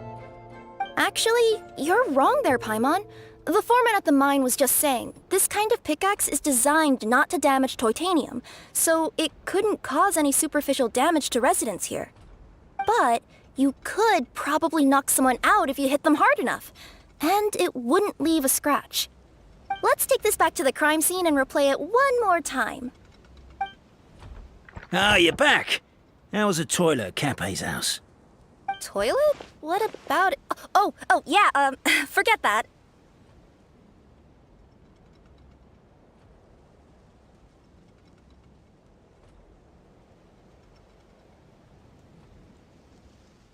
What's this about? What are you trying to say? We thought the way Cappe fell looked odd, so we searched the area for suspicious items and found this. It could have been deliberately placed out of range of the crime scene so it wouldn't show up when we replayed it. Now we've retrieved it, we were gonna replay it again. You don't mind, do you? Oh, I just remembered I forgot to turn off the clockwork switch in my kitchen. Yeah, I think I'll just, Oh, no, you stay right there.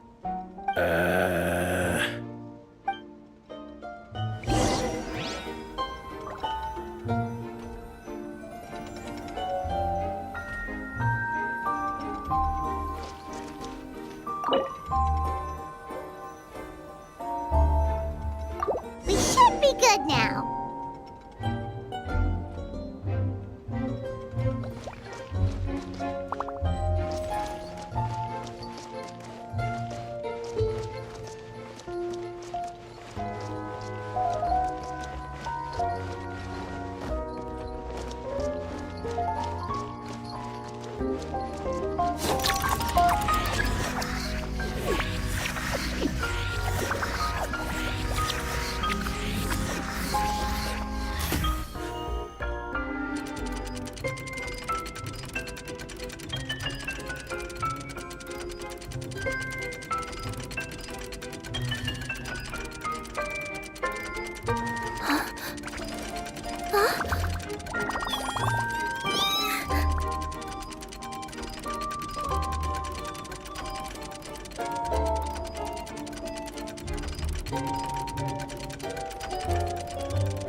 So you're the attacker!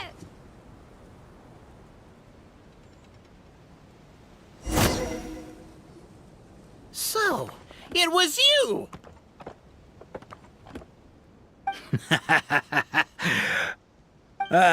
I would congratulate you for cracking the case, but since I did such an abysmal job of covering my tracks, you didn't exactly have your work cut out for you. So, all I can say is... Catch me if you can!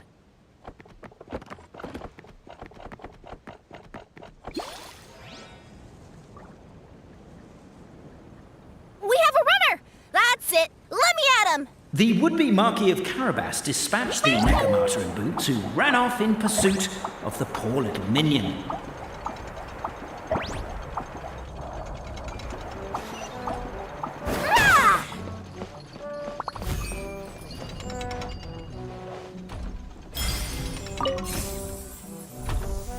The minion's poor little lower back was protesting painfully against the intense physical activity. He decided to take the elevator, giving him a moment to catch his breath. Really? His lower back asked. But the minion had no other choice.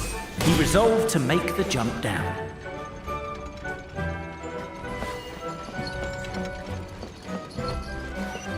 By this point, the Necromata in boots was gasping for air. The minion was huffing and puffing, even more loudly. But we'll ignore that. I'm not! Don't underestimate the gold-level courier of the Komania Express!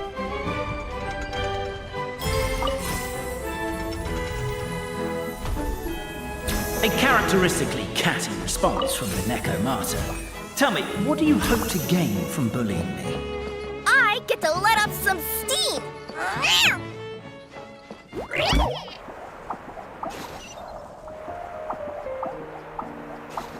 Ha-ha! You fell into my trap! Oh, and by the way, remember the glue you got stuck on when you first entered the future Marquis's abode-to-be? That was also me. I did it using my powers. Rats! Oh, I'm so jealous of you guys right now. You can just jump out of your shoes and keep running, but Wait.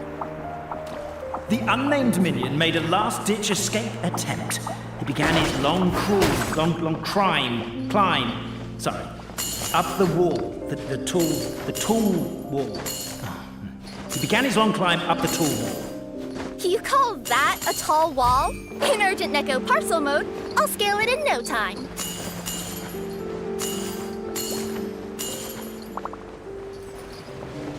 Ah!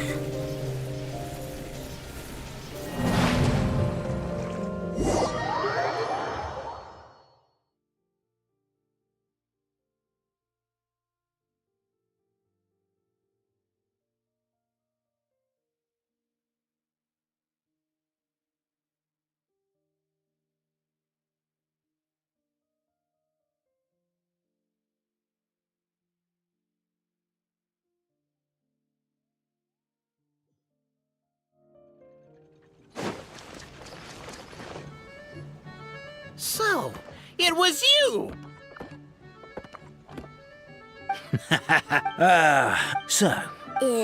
Catch me if you can!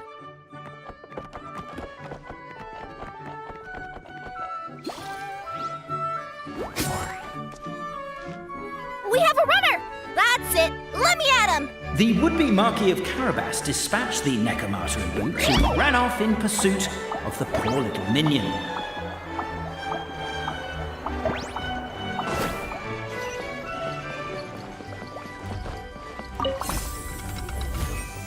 The minion's poor little lower back was protesting painfully against the intense physical activity.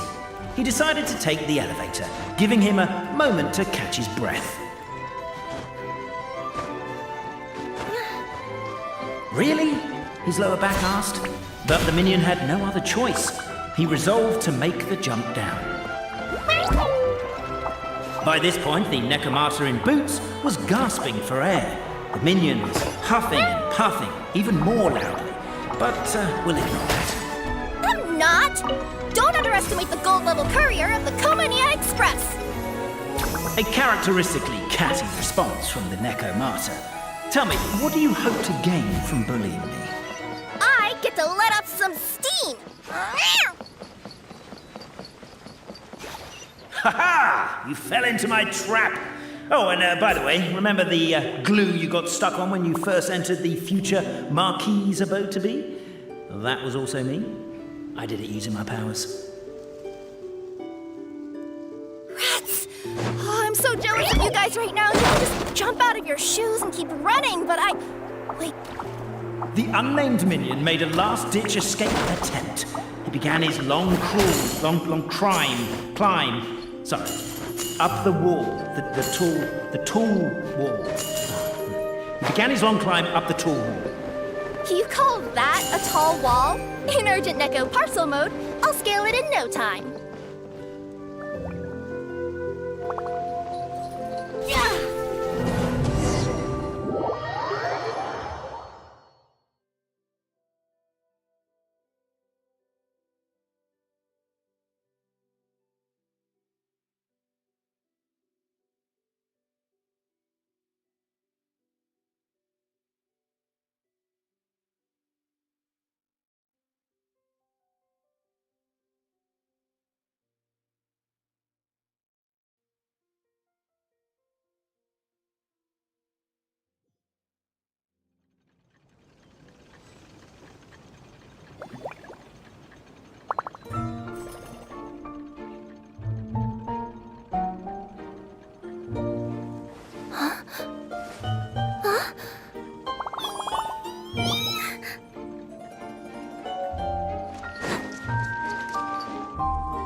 So, catch me if you can.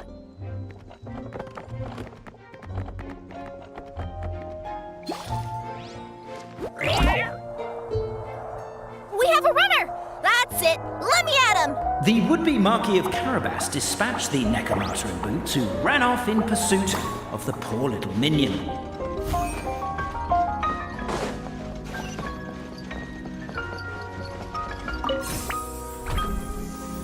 The minion's poor little lower back was protesting painfully against the intense physical activity. He decided to take the elevator, giving him a moment to catch his breath. Really? His lower back asked.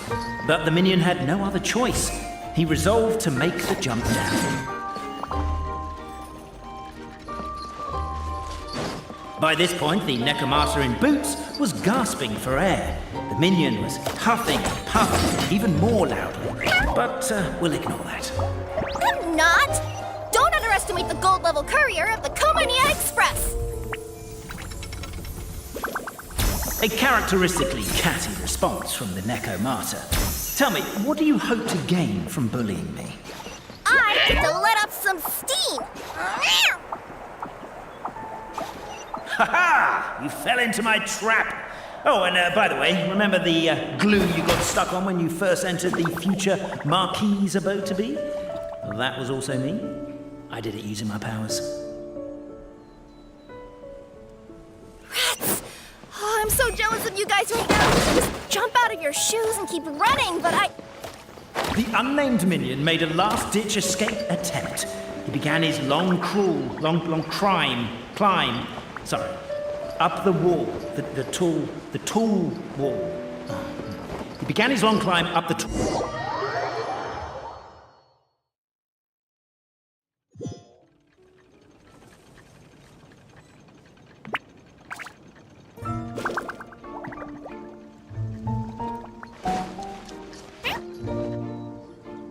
So, it was you!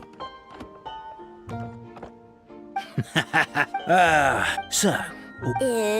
catch me if you can!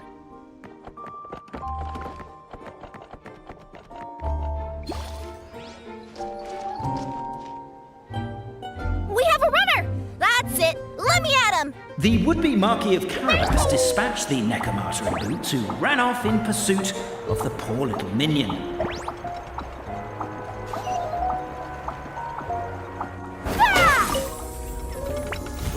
The minion's poor little lower back was protesting painfully against the intense physical activity. He decided to take the elevator, giving him a moment to catch his breath. Really? His lower back asked. But the minion had no other choice. He resolved to make the jump down. By this point, the Necromata in boots was gasping for air. The minion was huffing and puffing even more loudly. But we'll ignore that. I'm not! Don't underestimate the gold-level courier of the Komania Express!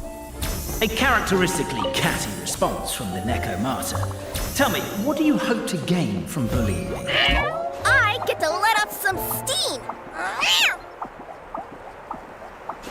Ha-ha! You fell into my trap!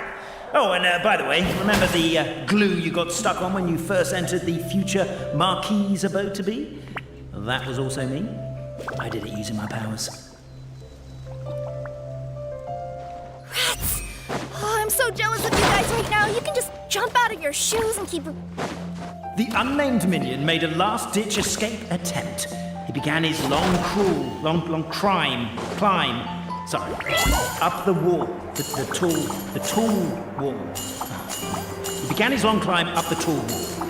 You call that a tall wall? In urgent Neko parcel mode. I'm beat. I surrender.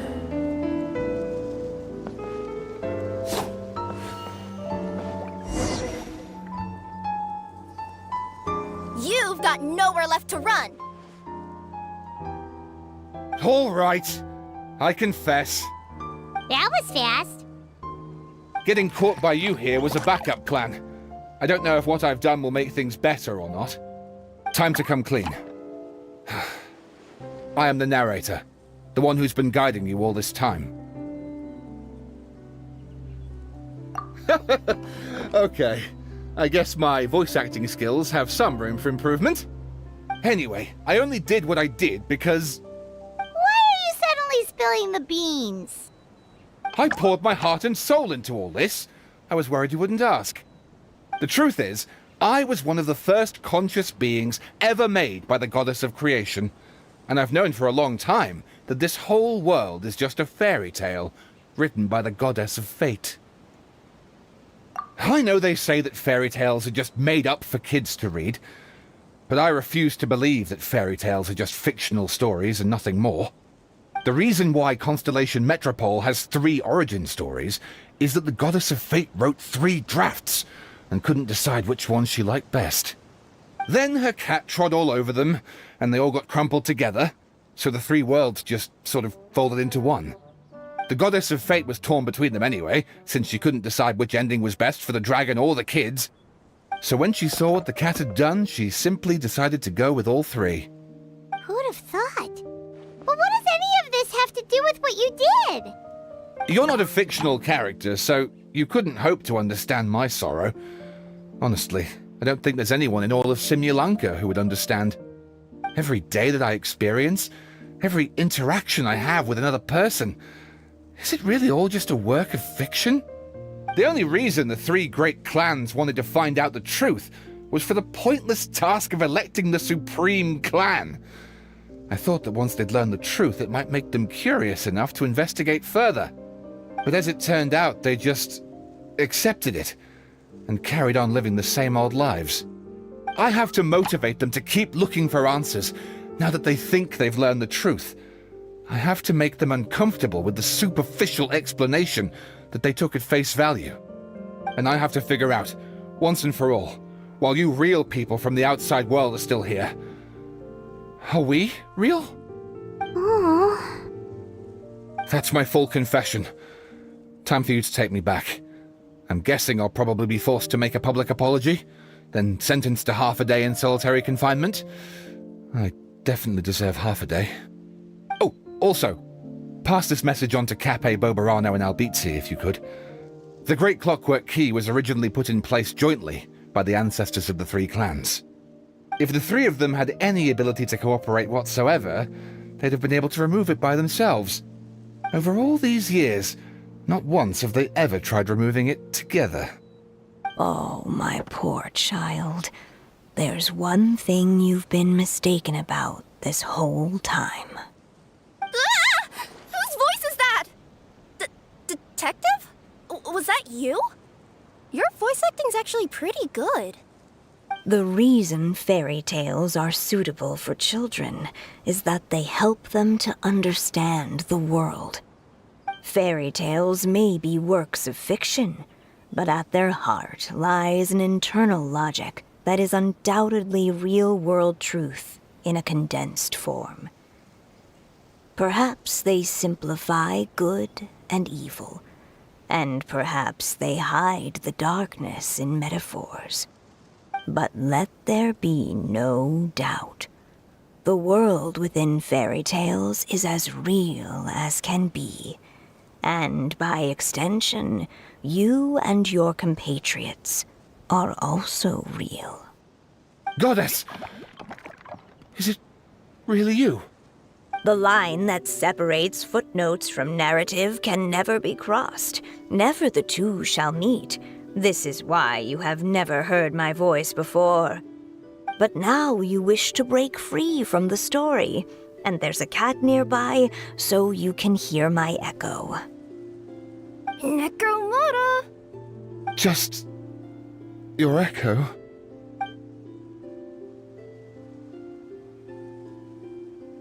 Oh, poor detective. So, we are a part of the real world too.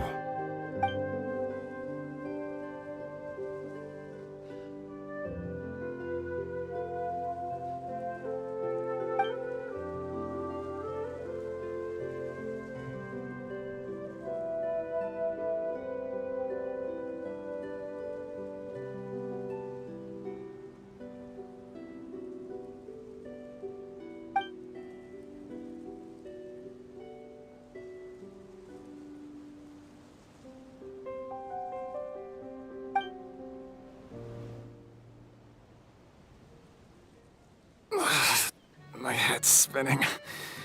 Albizzi just gave me a quick rundown of the situation. So you caught the detective? Sorta. We chased him until he surrendered. Oh, and he asked us to pass on a message.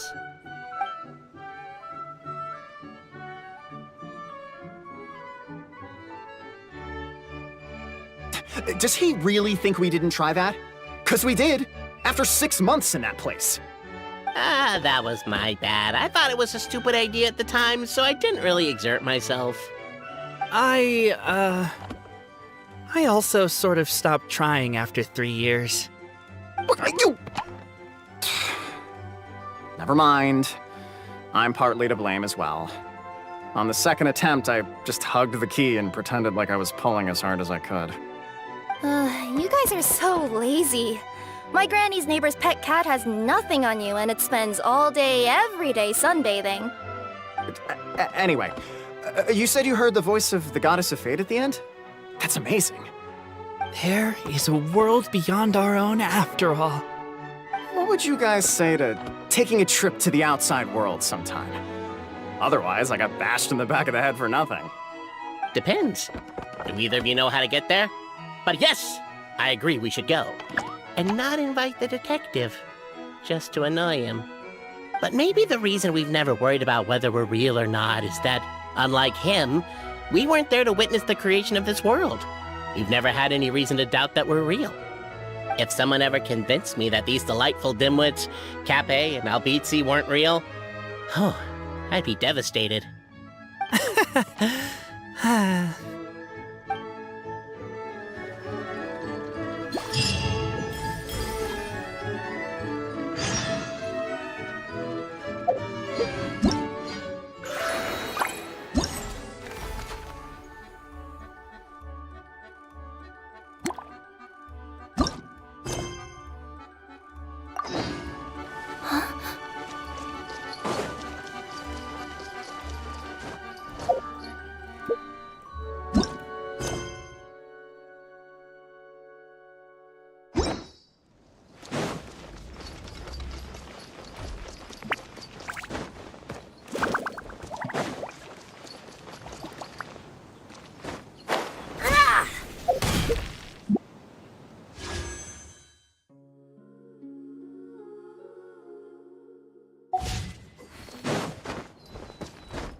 Wipe out!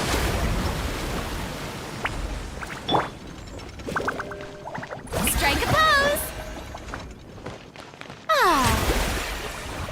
Yep.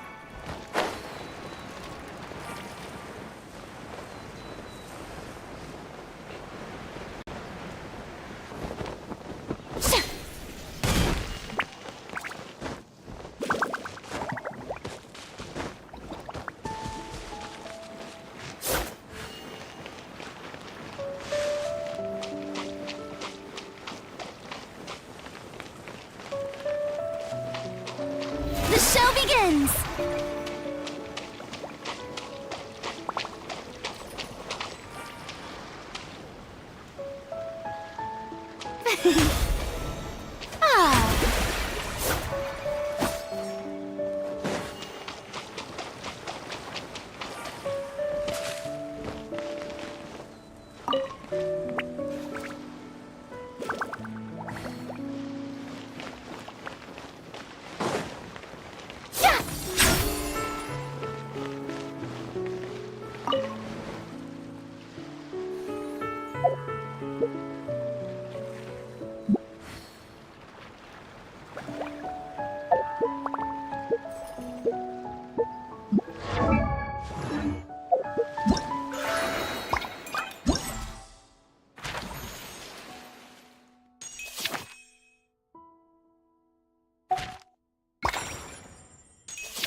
Being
too popular can be such a hassle. Who knew the people would adore me so much?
Are a must for the well-mannered.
Whoa!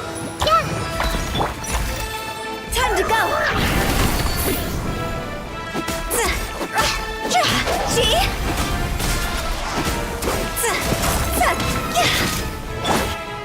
Everyone hold hands! Yoo-hoo!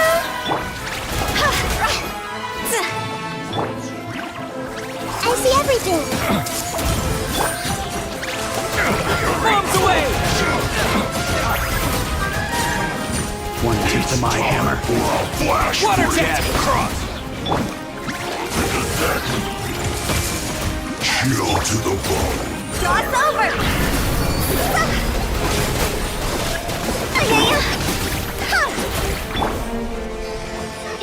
Everyone hold hands! Yeah!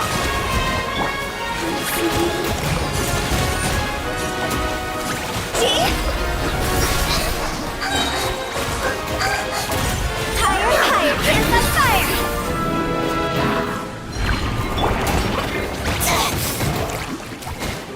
Strike a pose! Hey!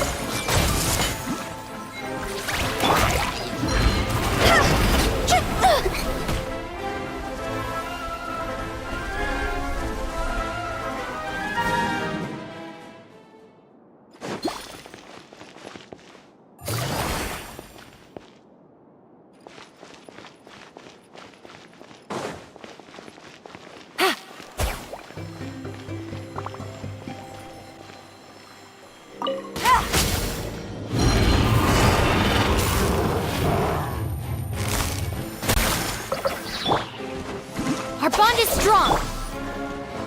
Motion to compel! Spread of the flame! This is where you fall. Laid bare.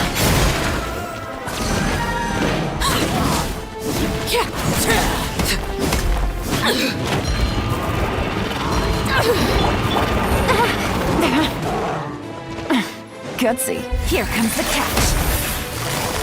Quietly now. Boom boom! Out of my way!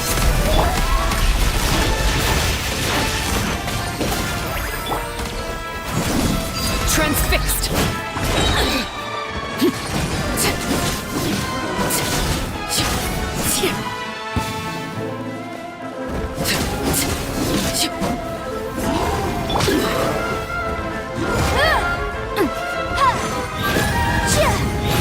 Incinerate!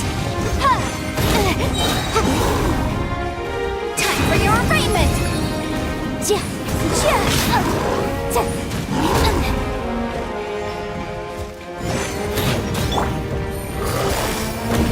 Gotcha. Everlasting as the moon. Overruled.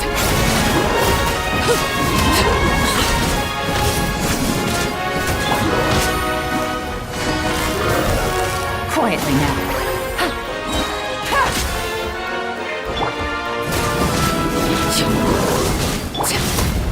Things are about to get dicey.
Yeah.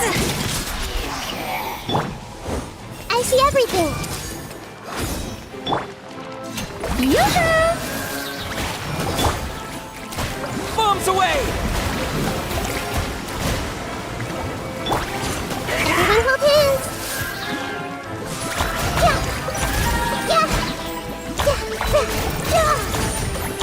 Yeah.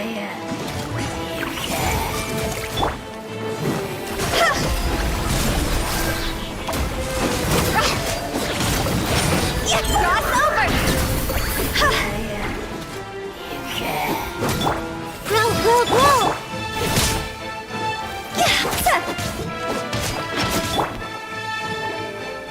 Strike a pose!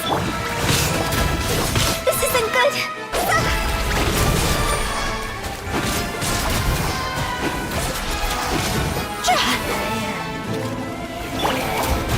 Hey!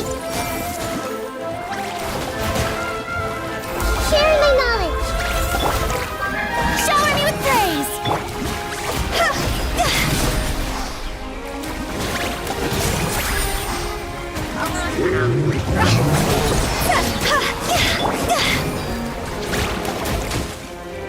Everyone hold hands! Time to go! Remember that!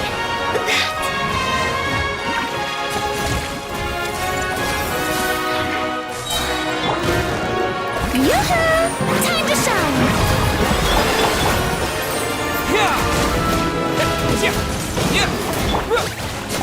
This may hurt a little. The Temple of Wisdom!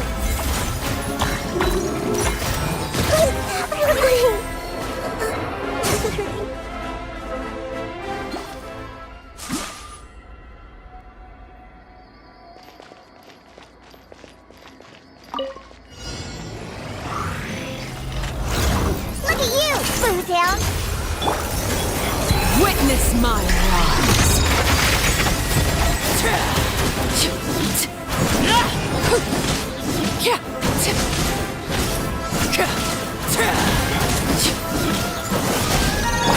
Time to clean up.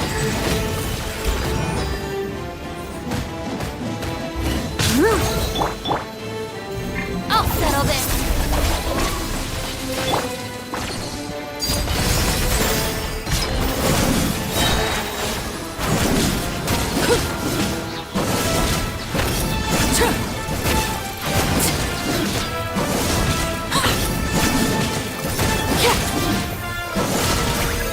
Everlasting as the moon.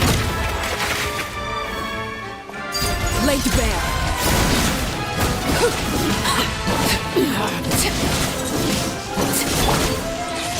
Shaken and stirred.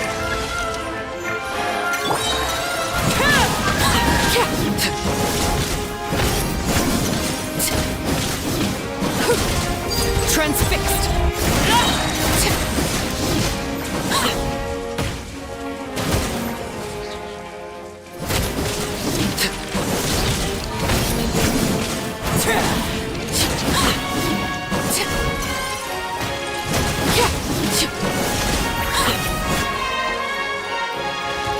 Witness my rise.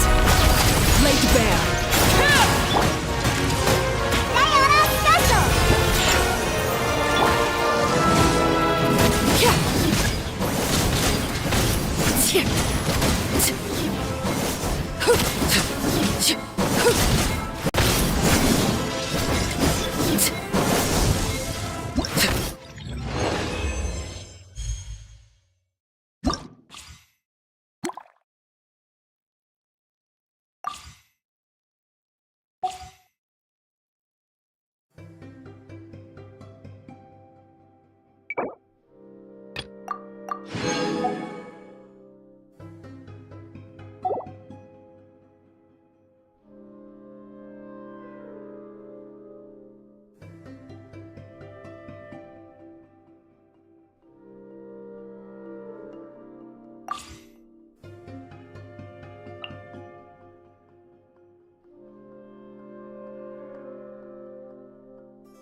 Gotcha. Here comes the catch. This is where you fall. Overruled.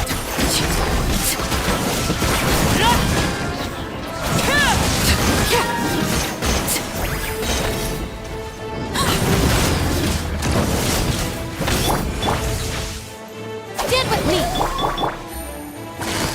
Busted.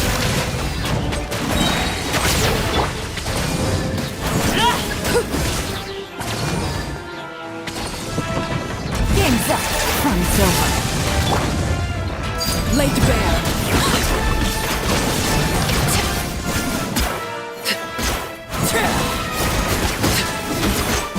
Witness my rise. Motion to compel! Breath of the flame! Out of my way! Dissipate! Gotcha. Transfixed.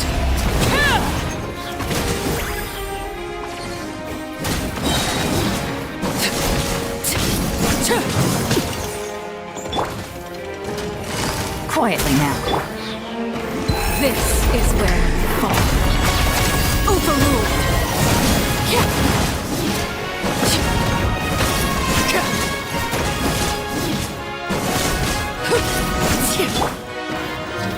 Here comes the catch. Busted. Transfixed.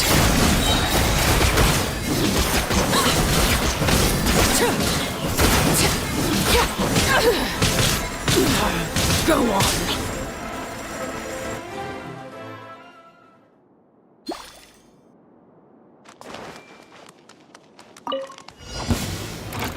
I see everything! Shower me with praise! Cross over! Mind the deluge.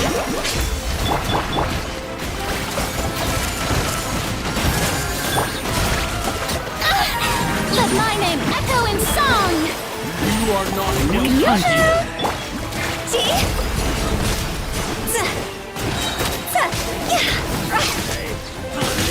Wait it!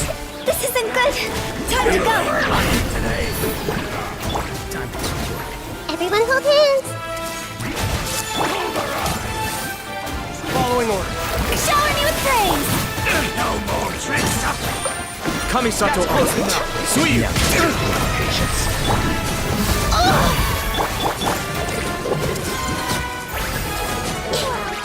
Well, I'm getting sick.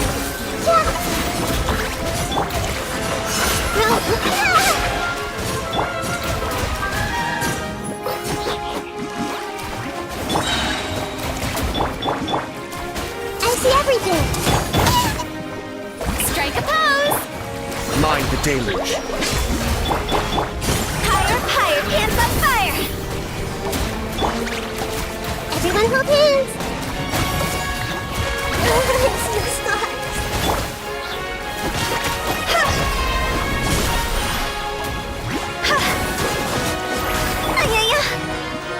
Hey.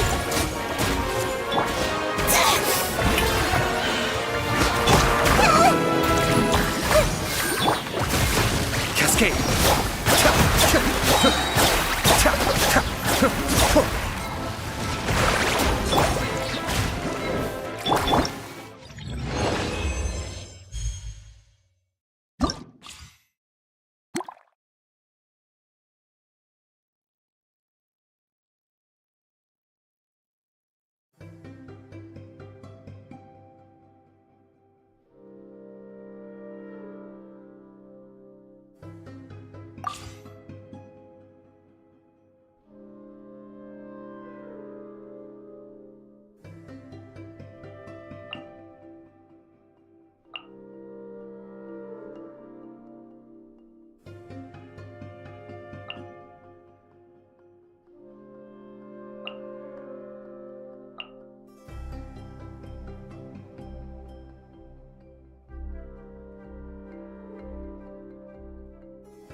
The fun is over.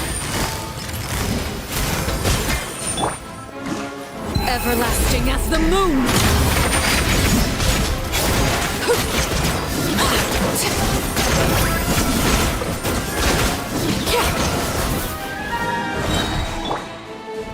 Everyone hold hands! Witness my rise. Overruled.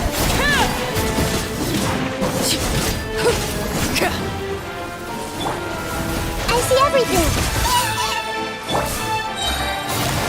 Gotcha. Everyone hold hands!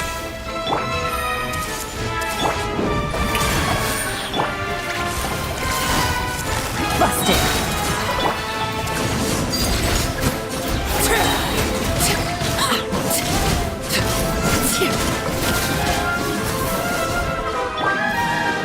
I see everything!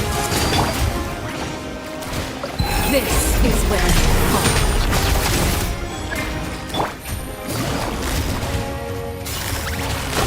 Gotcha. Here comes the catch.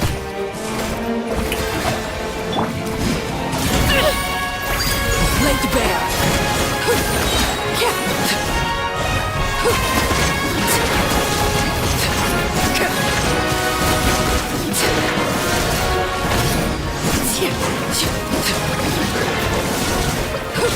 Transfixed.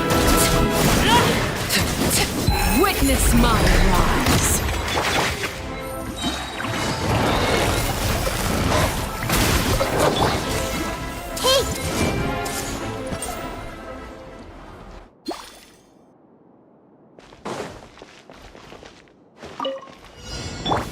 Your coming was foretold. Suiyu! Eternal as a sapphire! Bombs away! Look at you, Foozle! Toss over!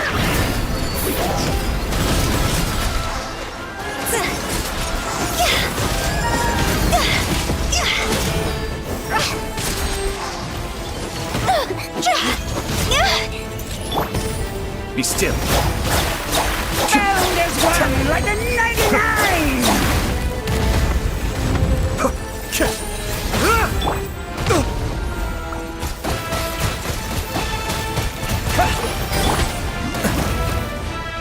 Cascade! Filthy outsider! Mind the deluge. That's far enough.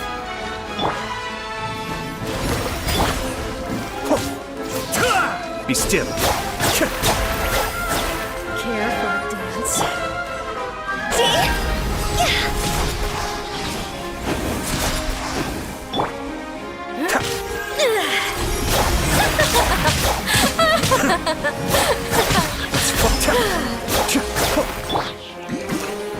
Dance with me! Be a good audience, won't you? Higher, higher, hands on fire! Not done yet! Cascade!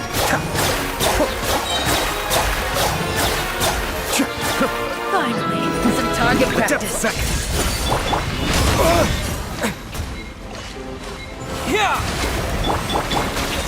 Where'd that come from? Be still.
Being too popular can be such a hassle.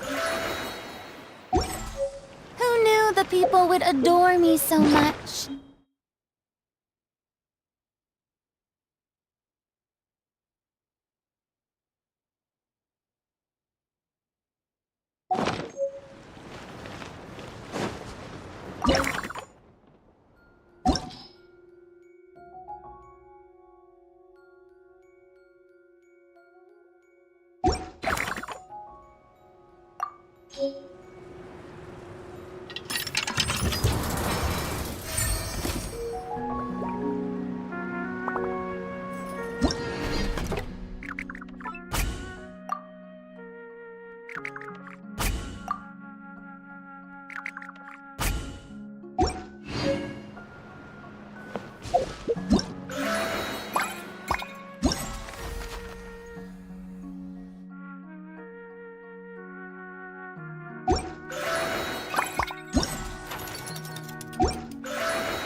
Sino! There you are! We finally found you!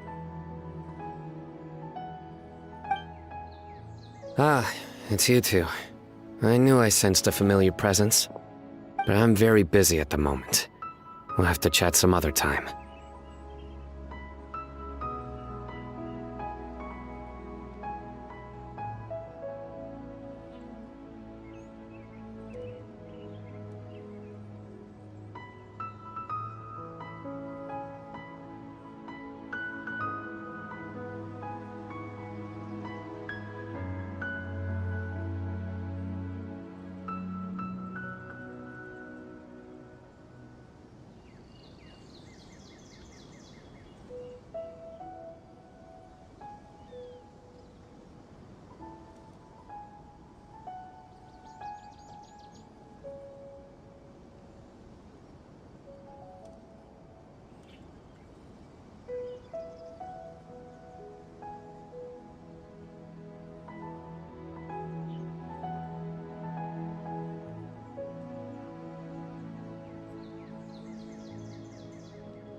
That's right! Nabil asked us to come and check on the situation.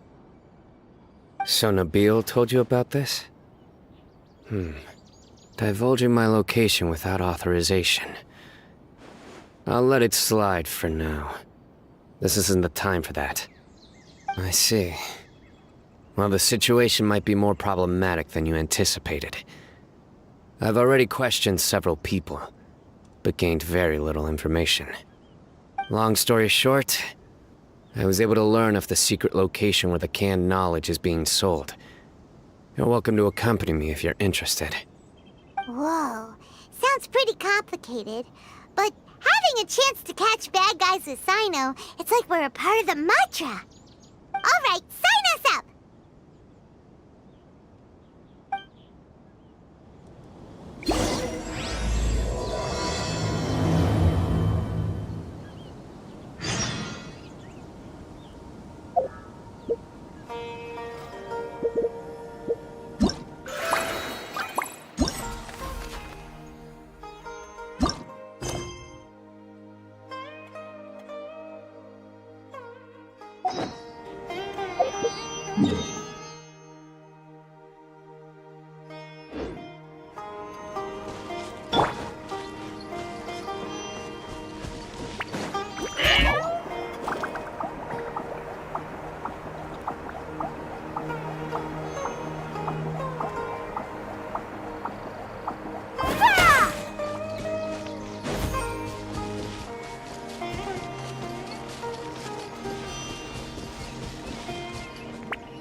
this all you got?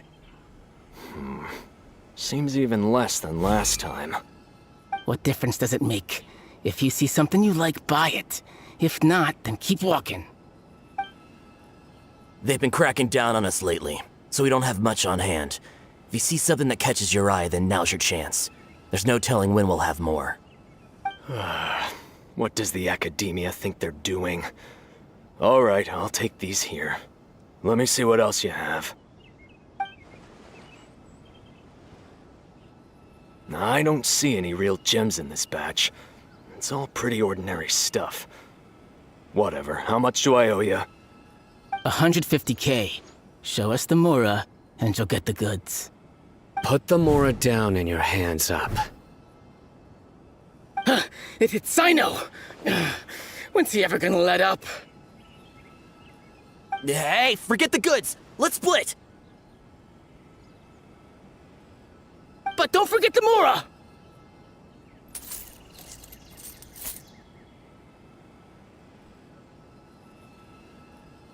Dun! Not so fast! You can't escape with Paimon on the case!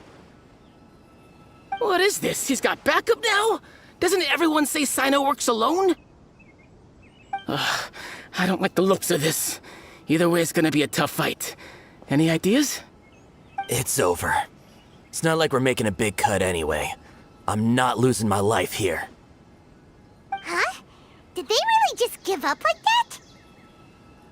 Just like the others I've caught. They're not deep in the circle, just dealers at the bottom of the chain. All right, I have one question and one question only. Where did you get this canned knowledge? The pickup location is different every time. The boss tells us where it's gonna be and that's it. We don't get a say in it. He sends someone every 5 days to bring us the goods. And when is the next batch coming? I don't know.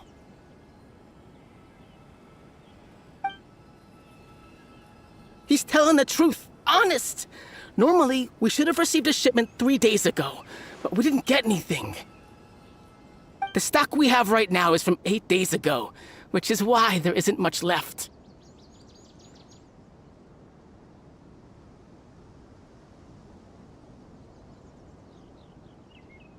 I know exactly why they didn't receive their last batch.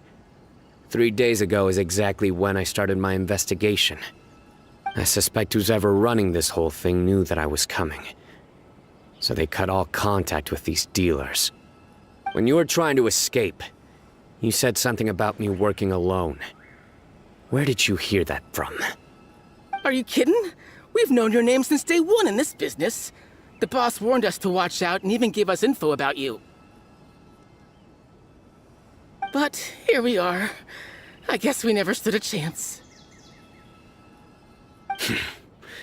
They already knew all about me and were trying to avoid being detected from the very beginning. These small fries are the only ones they leave out in the open. And no matter how many we catch, it won't further our investigation. If only we had another lead. Like a merchant who sells large amounts of canned knowledge. Huh? Oh, you mean someone like nothing? Do you have a potential suspect? You'd better bring them to me for judgment. Whoa! Judgment? That's right. I won't turn a blind eye on any dangerous suspect. Oh! Sounds like we shouldn't ever let Sino meet Dory.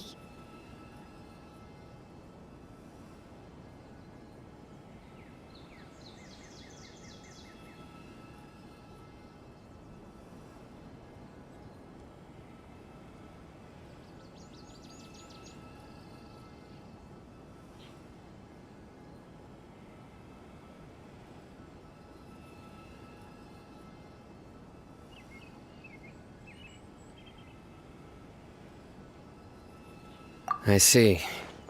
Anyway, I'll think of a way to deal with these two and then continue gathering information. If you manage to learn anything, you can find me at Caravan Rebot. And as for you, I don't ever want to catch you buying canned knowledge again. If you possess any unused knowledge capsules, then you should submit them to the authorities immediately. Okay, I got it. Just keep your nose out of my business. Hey, what's with the attitude, mister? What, you got a problem with that too? Listen, buying canned knowledge is a deal between two people, the buyer and the seller. We don't need people like you butting in on our business here. Think about it. If the academia is hoarding something as convenient and useful like canned knowledge, then they must have been planning only to use it for themselves. Am I right? The academia has clearly published the potential dangers of canned knowledge. I don't like having to repeat things. And besides, I'm sure you wouldn't listen anyway. I just hope you understand that your actions are what fuels the smuggling of canned knowledge. If I ever catch you again, I will personally see to it that you are punished.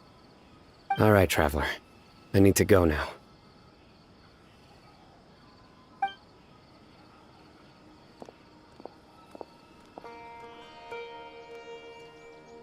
Ha! You think you can scare me? Traveler, why don't we go talk to Dory? She's got loads of connections and might be able to tell us something about all this. If Paimon remembers correctly, she's usually at the Palace of Alcazar's. Let's go!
I see.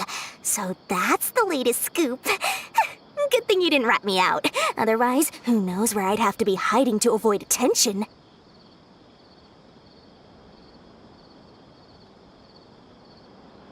No idea. Sorry. I've already cashed out of the canned knowledge business. Huh? You mean you stopped selling it? That's right. With so much canned knowledge flooding the market, it was becoming impossible to fetch decent prices anymore. Besides, it seems that group of smugglers has practically taken over the market. It's a little rule of mine to never fight for a share of someone else's market. If I'm gonna make Mora, it's gonna be the lion's share. Plus, with regulations getting as tight as they are now, I figured I might as well just hang it up. Aw, sounds like we came all this way for nothing. Well, not completely. Granted, I don't know who's behind all the smuggling activity, but since you didn't sell me out, I'll let you in on what I do know. After all, those smugglers have really crossed the line, butting their way into the market like that. I hope their luck runs out soon so that I can take over. I mean, so that the industry can become more fairly regulated. Hey, you just want to make more business for yourself.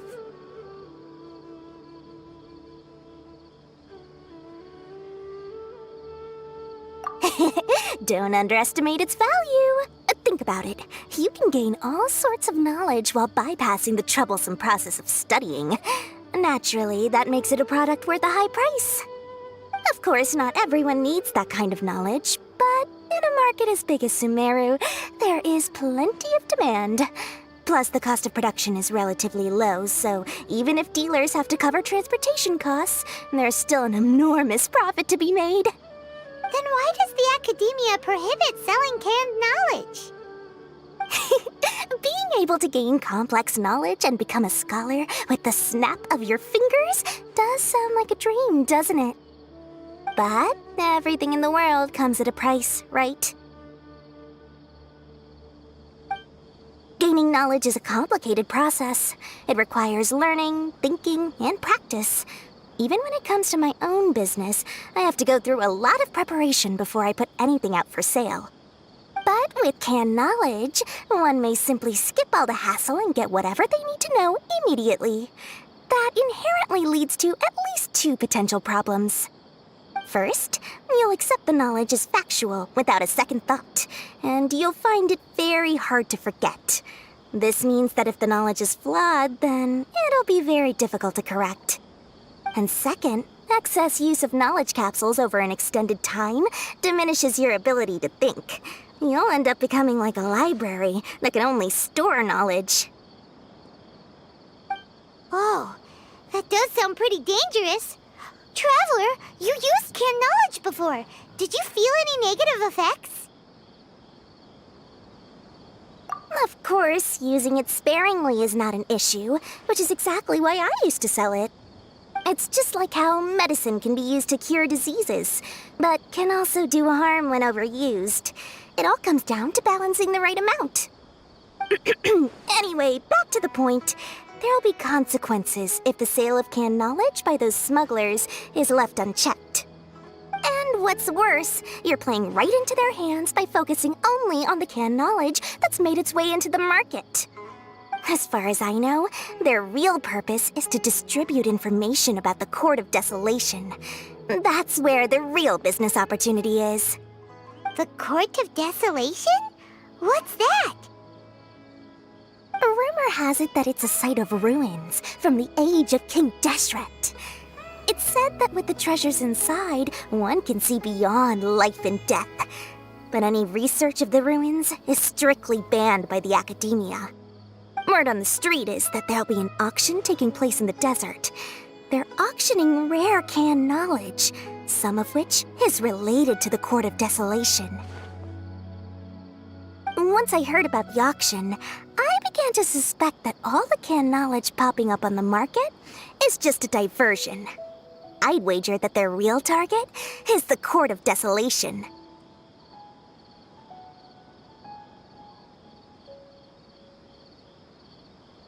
Because studying those ruins is not just a simple matter. It requires knowledge spanning several fields.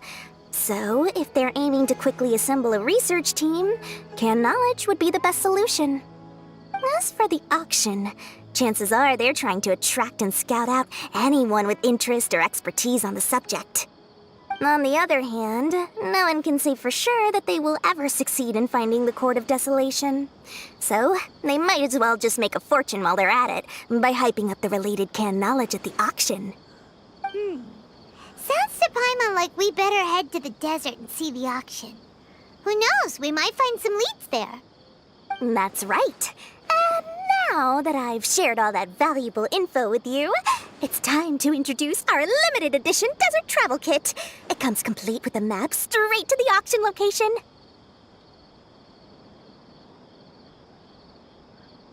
As I said, I also have to make preparations before I sell things, right? Now, let me consider how much I should sell this for. I've got it! 500,000 mora per kit! That's quite the bargain. We'll even offer a 50% discount for little Paimon's travel kit. Only 250,000 mora. What? That's super expensive! No need to worry, little one. Sino's the one heading this investigation, isn't he? I'll be sure to bill all the expenses to him. All you'll need to do is tell him to go to the Merchants Guild and pay the bill once the mission is completed. Be sure to not send him directly here, though, okay? That would leave me completely in the open. I'm sure the General Mahamatra of the Academia would never leave any debt unpaid, and I can only imagine the funds he's allocated for investigations. Oh, maybe I should charge him more. We'd better get going. If Dory keeps at it, we'll be out of Mora.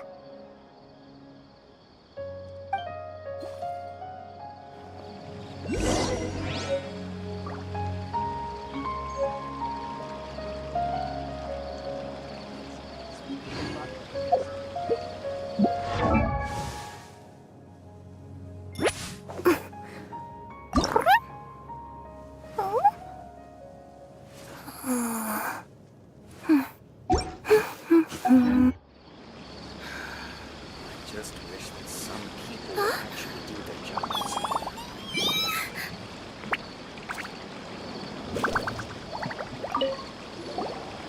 By the way, it would be quite a tricky task to get all the canned knowledge off the market, don't you think?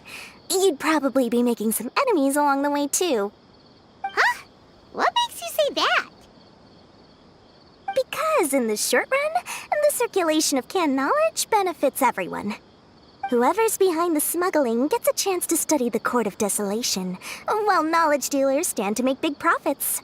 Even the buyers get a rare chance to easily access knowledge that's hard to come by. So, you see, it's a win for everyone. Who would want anyone stepping in and ruining the deal, As for the long-term consequences that lie ahead, most people can't see them, nor would they even believe them. So, if you think about it, you're setting yourself up to be targeted by everyone. You've got quite the challenge ahead of you. I can only imagine how stressed you'll feel. How about I recommend a book for you? It's called 100 Ways to De-Stress and Live Your Best. I'll offer you a 30% discount right now. Oh, again? No way we're falling for that. By the way, it would be quite a tricky task to get all the canned knowledge off the market, don't you think? You'd probably be making some enemies. Huh? What? Because in the whoever's behind. So, you see, as for the you've got Oh, again?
News for you. What the smugglers are really after is a chance to research the Court of Desolation.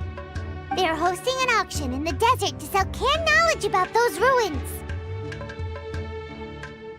The Court of Desolation. I won't ask how you came by this intel, but is it reliable?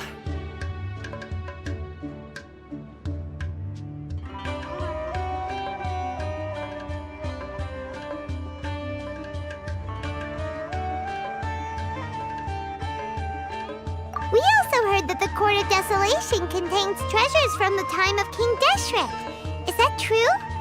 Partially. It was a secret place built by a dark sect from the age of King Deshret. The ruins do contain treasures, but the place is also rife with unknown dangers. According to past research, one must forfeit their life as the price of entering. They are not some ordinary ruins, so the Academia has strictly prohibited any related research. However, if they are using the canned knowledge as a way to move information and recruit researchers, then I suppose your conclusion does hold some validity. Regardless, we need to go into the desert.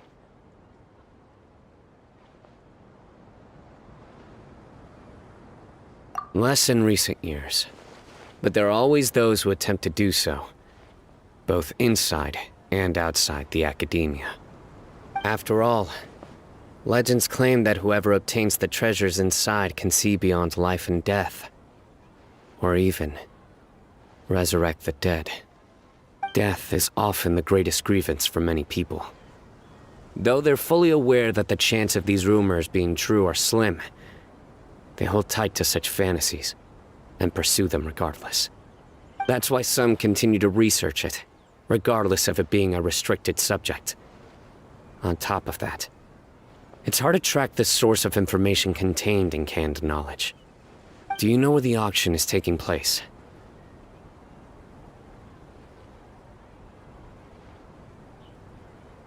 Good. We'll go investigate. But before that, we'll have to get rid of these people tailing us. Huh? People tailing us? That's right. Let's begin to leave town and see what happens. I'm sure they'll reveal themselves as soon as we make a move. Don't worry. I'll make short work of them. That's Sino for ya. But we can lend a hand too, you know.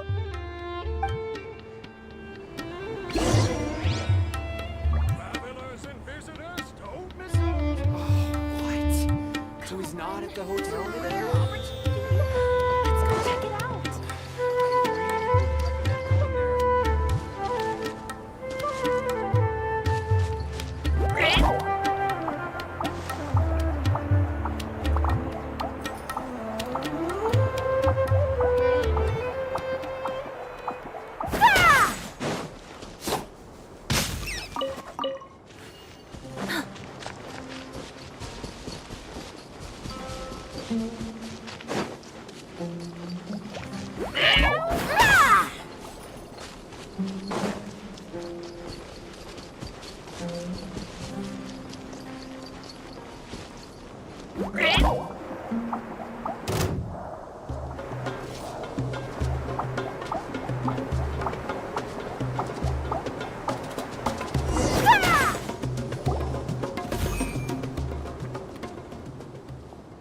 Hold it right there.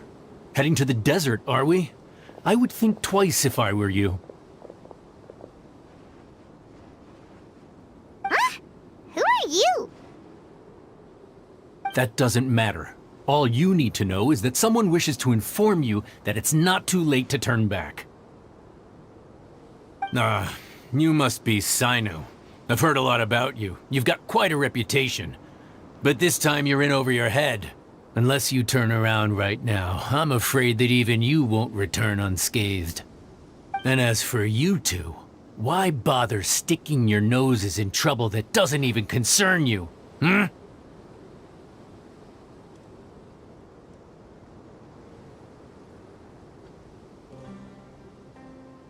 That's right! We won't just sit back and do nothing! Ha! Have you really thought it through? You're not just doing this for recognition, are you, Sino? My employer said that he's willing to compromise as long as you just walk away. He could, for example, reduce the amount of canned knowledge on the market. I'm sure that would help your investigation appear to be successful enough. On top of that, he's willing to give you a cut of the profit. So you see, you get both Mora and a boost to your reputation. I can't think of a reason why you would pass that up. Is that so? Well, I can't think of a reason why I'd accept. I've heard enough. Get out of my way. Sorry, no can do. We're getting paid to ensure you disappear. Since you won't turn back willingly, then we're gonna have to make you go back. Happy to oblige. A new punching bag.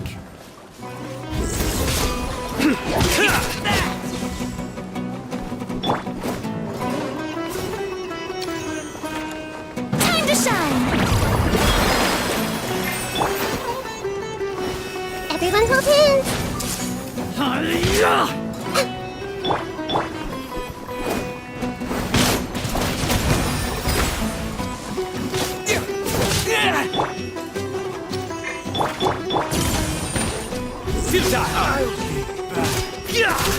Take that!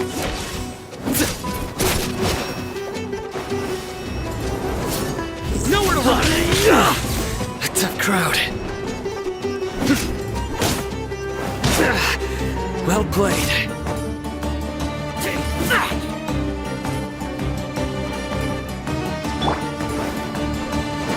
I see everything! Need!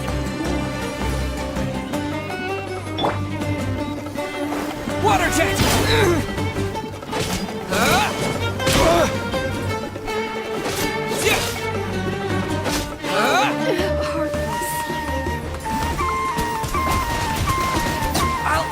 Go! You are not welcome here today. Hey!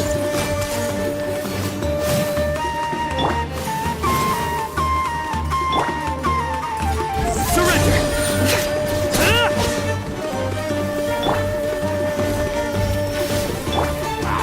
Come on, you coward!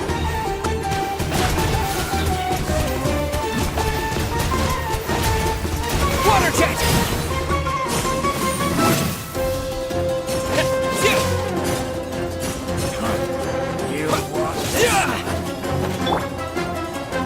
I see everything! Nowhere to run! Judgment is upon you. You stand condemned! How regretful. This doesn't change anything. You're in over your head, Sino. There will be others coming for you. You'll regret it.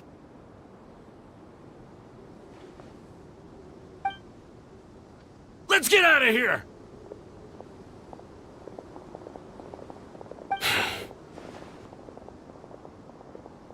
No need. Even if we apprehend them, there'll be little information to gain. Besides, it might also be a trap. I apologize for bringing you into this dangerous mess. Just being associated with me will inevitably cause you to become targets as well. You should be careful from now on. Sleep with one eye open. Wait, hold on! There's no way anyone could sleep without closing their eyes? Right? You'd be surprised. Anyway, just be careful. Mercenaries are never quick to forget. In their line of work, even a single failure is bad for reputation. They may even stay hidden in some dark corner for a very long time, waiting for the right moment to ambush you. Yes, I remember it like it was yesterday. I was carrying out a mission with one of my superiors. I didn't have much experience at the time, and I let my guard down after we had closed the case. We ended up being attacked by the remainder of the mercenaries. My superior was injured while protecting me, and we struggled to gain control of the situation. I've become more vigilant ever since, staying alert even while I sleep. Whoa! Who could have seen that coming? Was he okay? He survived with a fractured wrist. It took 2 months for him to recover. But luckily, there weren't any further complications. Last year, he transferred to an administrative role for personal reasons, and no longer participates in live missions. His name is Taj Radkani. A very well-respected mantra. You'll have the chance to meet him someday.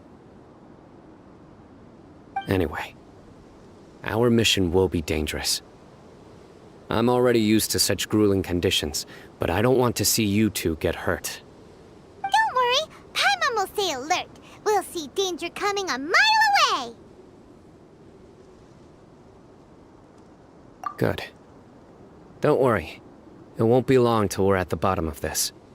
And once this is all over, I'll sweep away any other hidden dangers.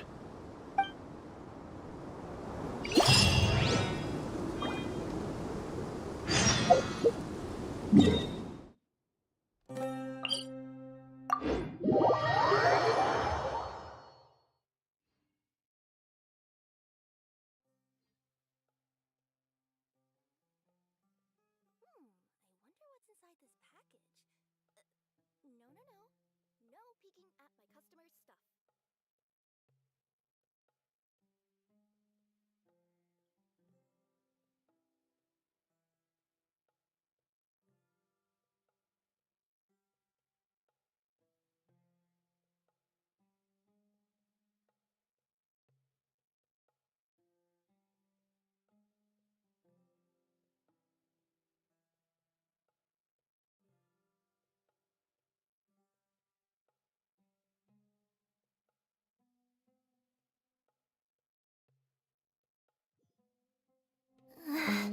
Sand's getting wedged into my paw pads.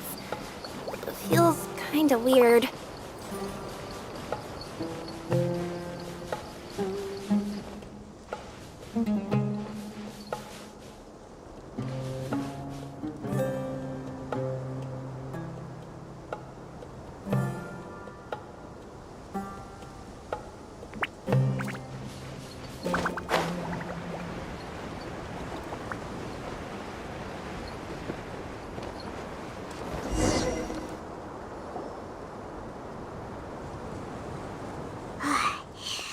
So hot. If only there was some shape for us to cool off under. We still have a long way to go, so you'll need to hang in there for a while longer. This is not a good place to rest anyway. Okay. But don't you feel hot too, Sino? Of course, but I'm accustomed to these conditions. Care to share any tips? Paimon's about to melt away. Just try to stay focused. Use your willpower to support your mind. The moment you start to give in is when you'll feel more tired. Take one step after another. Don't let your mind perceive your body's limitations. We must get somewhere safe before we can relax. Okay, if you say so. But where would be a more safe place to rest? Paimon thinks this is a perfectly safe place to stop. Just look around, it's just sand and desert. There aren't any monsters for miles around. Whoa! Where did these scorpions come from? Watch out. Something's not right about them.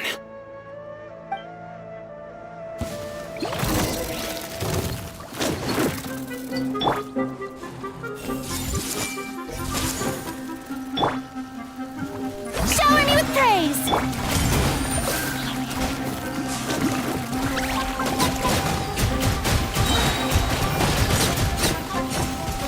Water jet!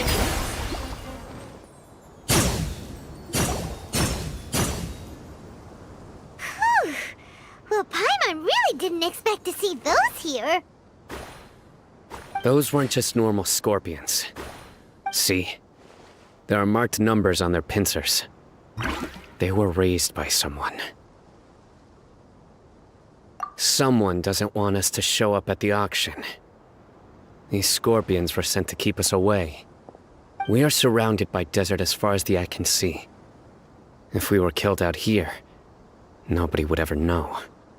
This place is super dangerous. Good thing we didn't let our guard down. Something's not right. There are no roads in the desert, so how could they know where we are?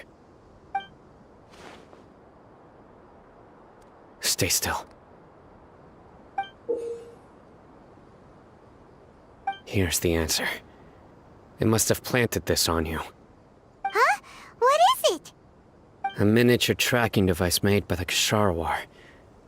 They can use this to discern your approximate location. But this device wasn't licensed for mass production. Where did they get it? Could someone from the Ksharawar also be involved? But that doesn't seem right. Whoa! Paimon never knew that kind of thing even existed! Why would it be on him? They probably planted it on the Traveler during our fight with the mercenaries earlier. It was a frantic fight. It's only natural you didn't notice the device. Well, good thing you were able to find it, Sino. Now let's get rid of it. No. Hold on to it for now. It might still be useful for us. Let's keep heading to the auction. It would be dangerous to linger here any longer.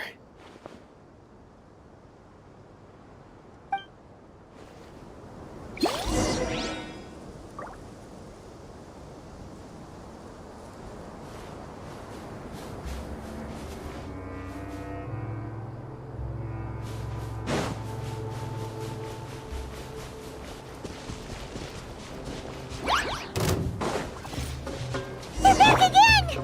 How many of them are there?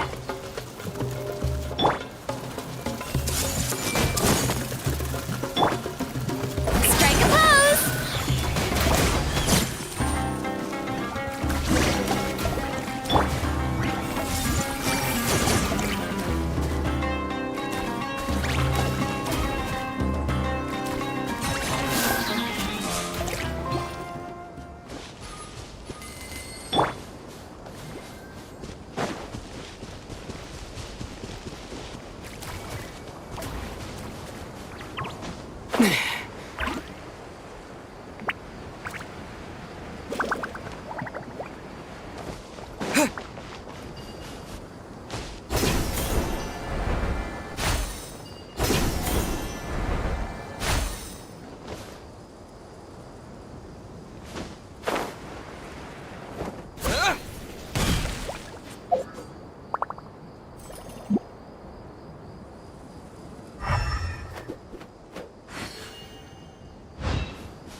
Weird.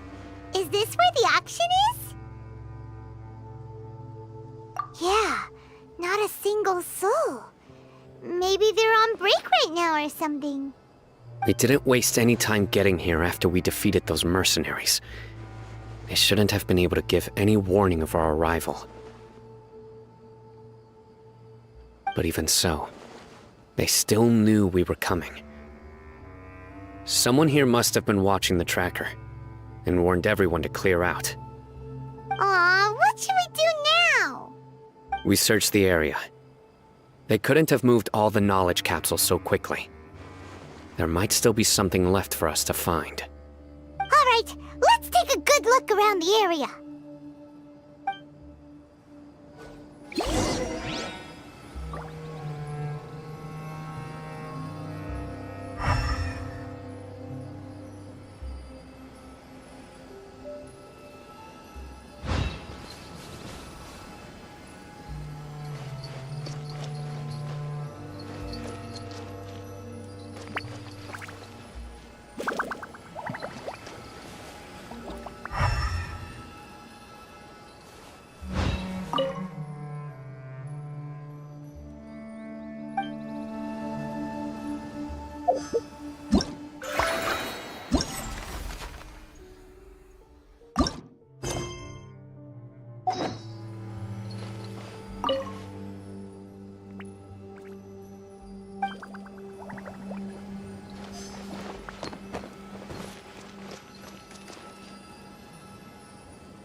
Whoa, the scenery here is wonderful. I've landed the perfect job.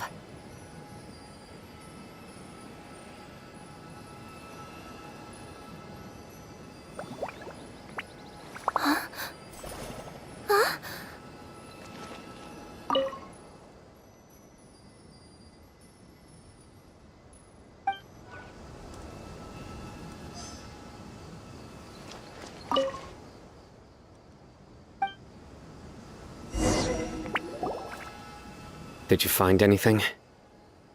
No, nothing in particular.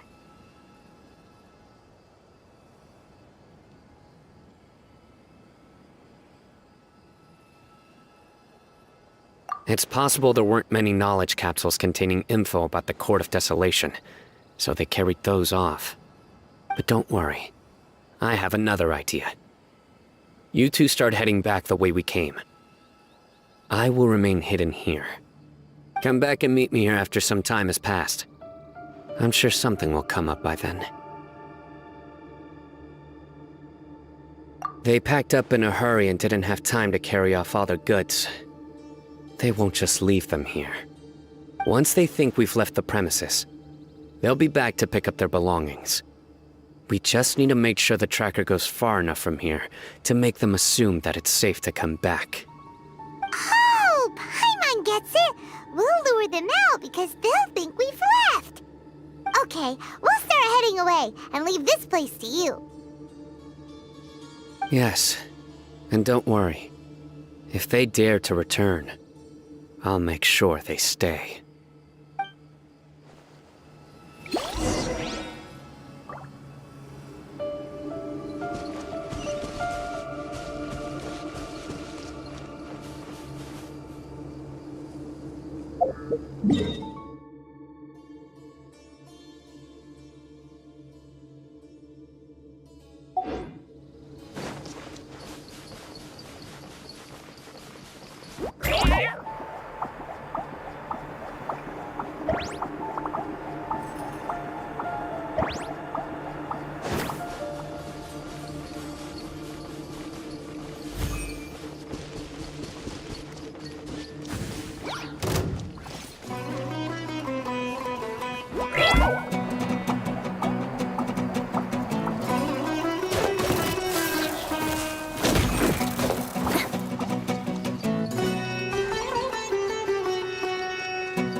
New punching bag.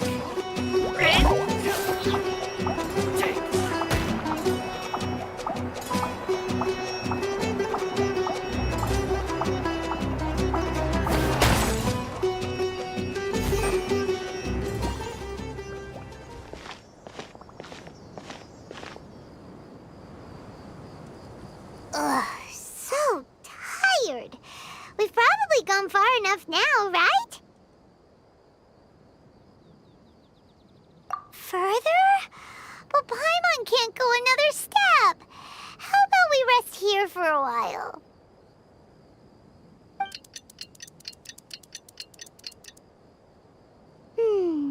It's probably about time for us to head back to the auction. Let's go. Maybe Sino's finally found some leads.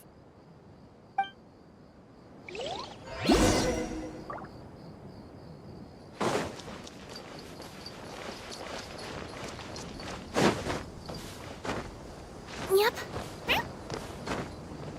Hup. Hup.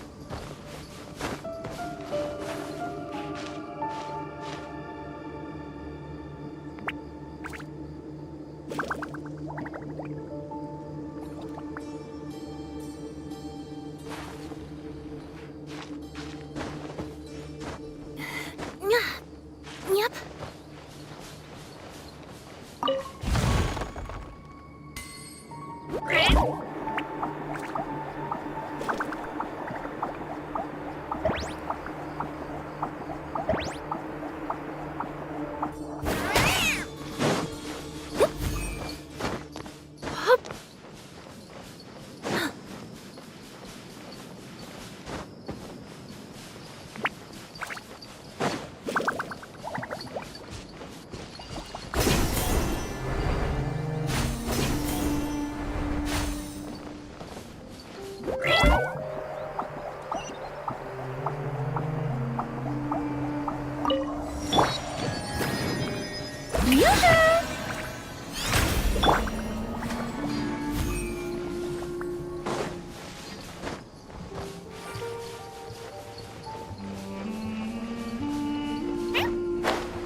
bad guy behind all this, aren't ya? Alright, tell Paimon everything you know!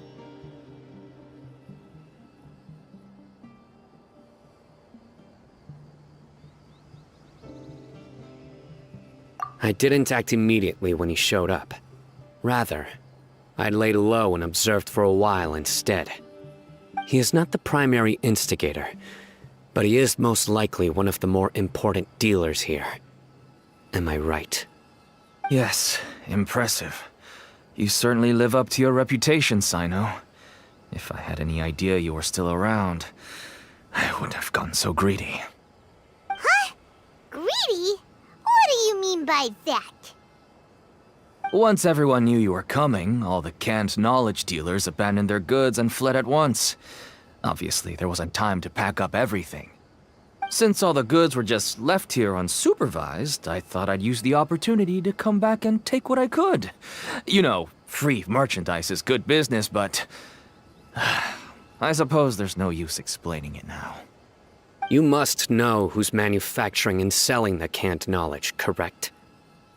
Will you tell us willingly? Or do I need to make you talk? No, I'll talk. But before that, perhaps we can take the conversation elsewhere? If we stay here, chances are that someone will see me with you. That would put both me and my family in danger. All right. Where do you suggest we go? How about my home in Aru Village? It should be safe there. Fine. Let's head out. You can throw away the tracker now, Traveler. Listen, buddy, you better not try to trick us! Come on now. Do you really think I'd try to pull anything under Sino's watch? Seriously, what can I even do?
Oh, we have guests? Hi there. This is my daughter, Simin. She can be a little shy of strangers. Why don't you run along now, dear? Dad needs to talk with our guests. Oh, okay. Everyone knows Sino in our business, but let me ask, who are you two? Paimon is Paimon, and this is the Traveler! To be honest, I really didn't expect to see Sino, the lone operator, working with any partners. When I saw the tracker start moving away, I assumed you had decided to just go back empty-handed. But even though you caught me, I'd still urge you to stop while you still can. You should abandon this investigation. Why is that? Everything from the manufacturing of canned knowledge to the sales and even splitting the profits. Every step of the process involves dozens, if not hundreds of people. Massive profits have brought everyone together in this business. Everyone will try their best to defend this industry that we've worked to build. It will be a long and difficult fight, even for you, Sino. And even if you manage to win in the end, no one will thank you. If anything, you yourself might even feel remorse. Why are you so bent on putting us out of business? Everyone has their own reasons for what they do. I don't have to explain mine.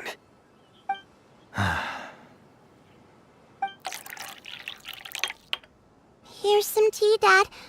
And for the guests, too. Right. I forgot to offer tea to our guests. Thank you. Don't mention it. And, I should tell you that our tea tastes kind of bitter, but I put some sugar in to make it a little tastier. That's my girl. Do we still have any sugar left? If not, I'll buy some more next time. Yes, we do. Okay. I'm gonna go have a rest now. Didn't you say that everyone's in it for the massive profits? That sure doesn't seem to be the case for you. Actually, that's what I wanted to talk to you about. I was hoping to ask you for a favor. My daughter was born with a chronic disease, so she has a relatively weak heart and lungs.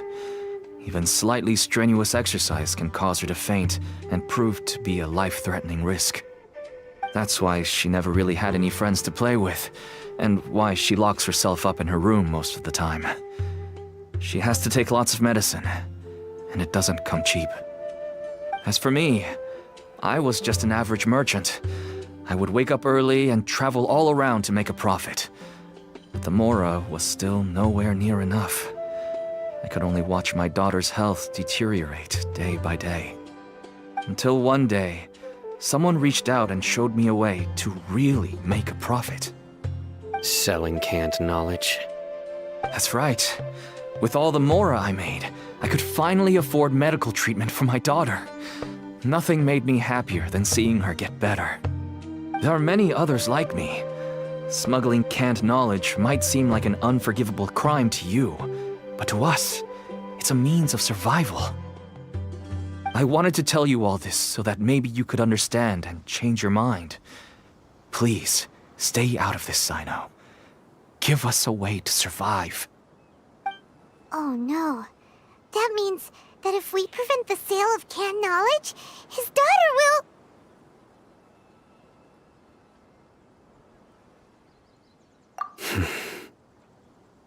I must get to the truth. I can find someone to help treat your child, but I cannot turn a blind eye to the smuggling. These are two completely different issues. I somehow knew you would say that. But having your word to help my daughter is enough for me.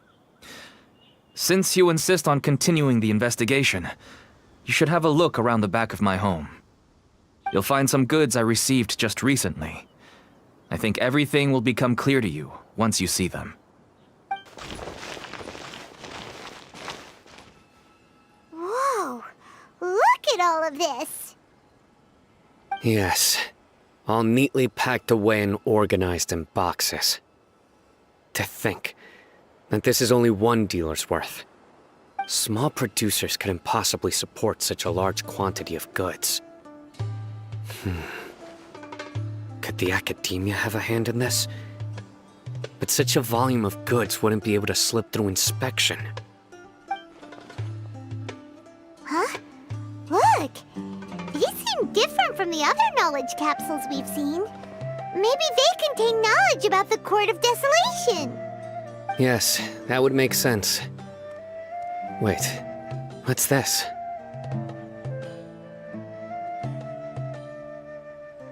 Yes, it's a Matra seal, indicating that the goods have passed Matra inspection. I started to suspect that someone in the Academia might be involved when I found the tracker earlier. But how they could ship so much canned knowledge out of the Academia was still a mystery. The pieces have now all fallen into place. With this Matra seal, goods can leave the Academia without undergoing a second inspection. No wonder they don't want me to investigate. It turns out that a Matra is behind this. Even I find it hard to believe. Could I ask you for a favor, Traveler? Since all this canned knowledge came from the Academia, then it's highly likely that the knowledge regarding the Court of Desolation originated from research files stored within the Academia. If we can enter the repository, we can find out who accessed these files. But, considering my current status, if I suddenly show up at the Academia now, it will only draw unnecessary attention. You'll need to be the one who checks the records. I'll write a letter to Nabil, and he'll take you there. Sure thing! Leave it to us! I'll also keep working here in the meantime. Although our leads are all currently pointing to someone within the Academia, it's obvious that they also have power outside of it.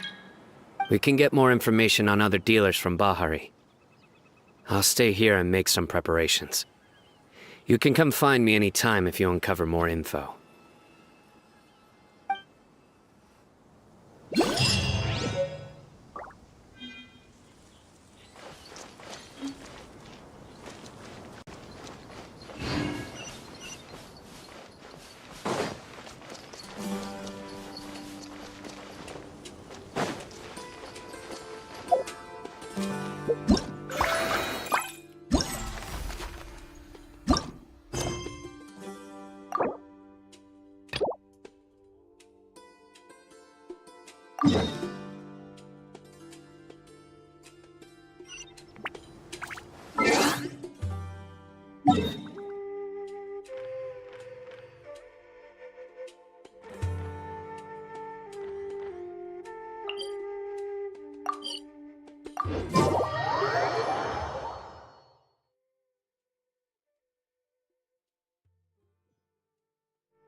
Us, but is Sino at the Academia? You two look familiar. Are you friends of Mahamatra Sino? I'm afraid he's out on a mission right now. But if you'd like, I can pass whatever message you might have on to him. We ran into this guy by the gates, and he seems really eager to speak with Amatra. It sounds like something urgent. Oh? If you don't mind, why don't you tell me about it first? Siraj. Siraj. That name sounds familiar. Isn't he a Vahumana researcher? Vahumana researcher? Yes, one of their most renowned, in fact. I hear he's as daring as he is intelligent. There are rumors he'll become Vahumana's next sage. But please continue, good sir. What about Siraj? I want to report him for conducting a dangerous experiment. He kidnapped me, tied me up, and took me to that horrible cave. Experimental equipment everywhere. I ran as fast as I could, a little slower, and he would have caught me. There's no rush. Please, take your time. What kind of experiments was he conducting? Where is this cave? I don't remember. Huh? You can't remember? All I remember is Siraj walking towards me, and then my head started feeling weird. It's like a nightmare that I can't recall. I just know that that place is dangerous, and that they must be stopped. Oh, I heard they conduct business in the tavern. We have to hurry.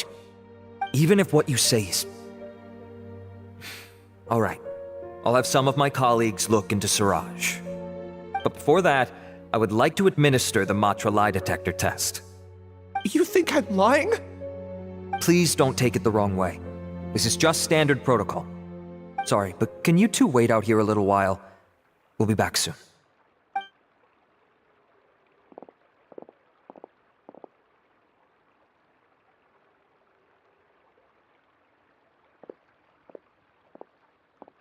Huh? I'll hate them. Let me bring you up to speed. First things first, Ilyas passed the lie detector test. This indicates that what he said is highly credible. As such, we've decided to launch an investigation based on the leads he provided. Per protocol, this matter was reported to Acting Grand Sage Al-Haytham. After hearing about it, he left a message for Mahamatra Sino and then asked to join the investigation. Huh. It's kinda weird for you to be working with the Matra. Is there a special reason? You're overthinking things. My interest was piqued is all. Really? I'm unsurprised you have this much free time. In that case, let's join in as well, shall we, Traveler? It's already against protocol for Acting Grand Sage Al-Haytham to participate in this investigation. As for you two... Oh, never mind. After all, you were the ones who brought Ilyas here. I'll allow you to accompany us, but you have to promise to keep everything confidential. Don't you worry, our lips are sealed. Alright, in that case, I'll fill you in on what we know so far. Ilyas claimed that Siraj will be conducting some business with a Kasharawar researcher at the tavern. This is one of his few clear memories. It seems he stumbled upon this information while escaping. Incidentally, Siraj isn't at the academia right now. He applied for long-term off-site research 1 month ago. It's close to the time that Ilyas had given, so we've decided to head to the tavern and investigate any suspicious persons. That's right. Arav, prepare to head out. You two, do as you will. Oh, come on! We already said that we're coming!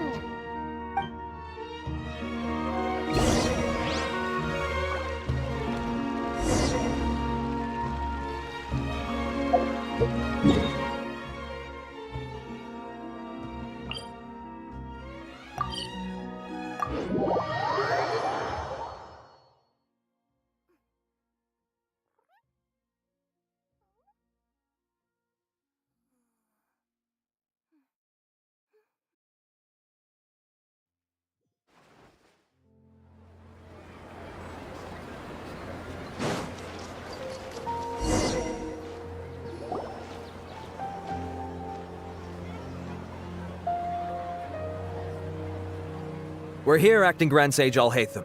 What's our next course of action? Acting Grand Sage Al-Haytham? Looks like you haven't read any memos lately. The new Academia decree clearly states that even a sage doesn't have the authority to interfere with the Matra's actions during an ongoing investigation. If your superior were here, he wouldn't be asking me what to do. Instead, he'd be telling me to stay out of the way. You're right. Understood. Then please wait here as we lock down the perimeter and search for suspicious persons. Ilyas, please stay here. Acting Grand Sage Al-Haytham, I'll have to trouble you with the protection of our primary witness. Sure. Though I'd rather he just protect himself.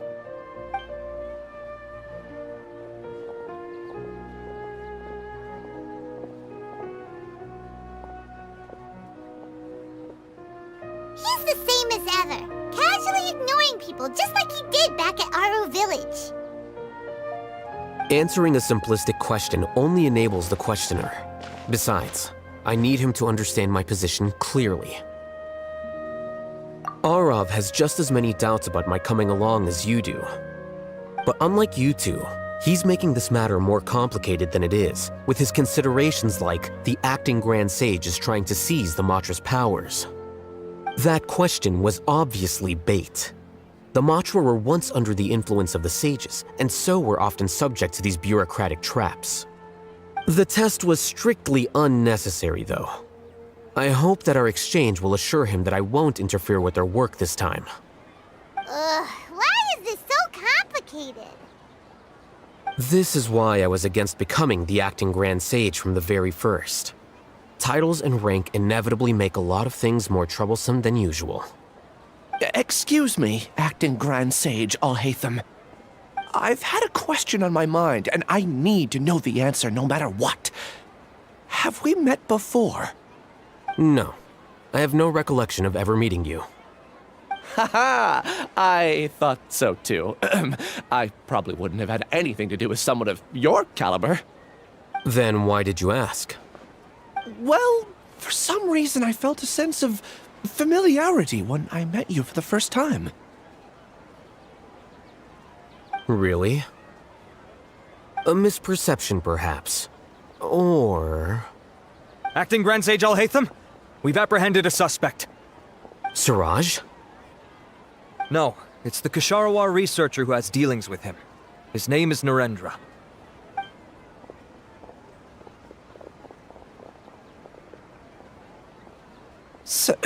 Acting sage Alhaitham. Wait, can someone please explain what's going on? I admit that I did steal some mechanical components from the lab and sell them, but does something like that really warrant the personal interest of the acting Grand Sage? What have I gotten myself into? I know I let greed get the best of me, but please, I promise that this won't ever happen again. I would like to ask him a few questions. Of course. Do you know Siraj? Yeah, that's the name of my buyer. He asked to make the transaction at the tavern, but he never showed up. What were the details of this transaction? He's doing some kind of experiment that seems to require many power generators and electrical components that can only be found in our project. He contacted me in private and said that he'd pay a large sum of Mora if I was willing to put some aside for him, under the pretense of them being defective parts. We had originally agreed to meet at the tavern earlier today to do the trade. I sure didn't expect to get stood up, or run into you all. Perhaps Siraj was aware that Ilyas might leak information, so he intentionally didn't show up. Whatever the case, it seems that this lead ends here. The good news is, regardless of what Siraj was planning, his progress will now be severely hindered by a lack of power generators and electrical components. We still have time to conduct our investigation. Do you have any more questions for the suspect? No, he's all yours. But I'd like to borrow Ilyas for a while. Oh, that's fine. We conducted a comprehensive lie detection exam, which showed that he has a genuine case of amnesia. We're not planning to pursue any further breakthroughs on that front. However, I am curious, what do you need him for exactly? I've read some papers regarding amnesia, and I'd like to try restoring his memories. I see. We'll be returning to the academia then. I'll leave Ilyas in your care.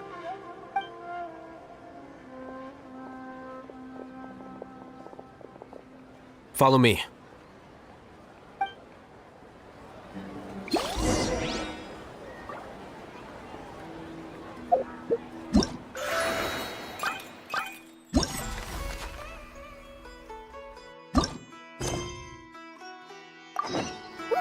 I wonder what's inside this package.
Siraj didn't show up at the tavern, and Narendra didn't give us any leads. Ugh, that means we're stuck. Oh, Hatham, are you serious about seeing things through? Paimon's pretty surprised that you're this interested in the case. I thought you would have guessed the reason by now. Huh? Paimon has no clue. Hey, do you know?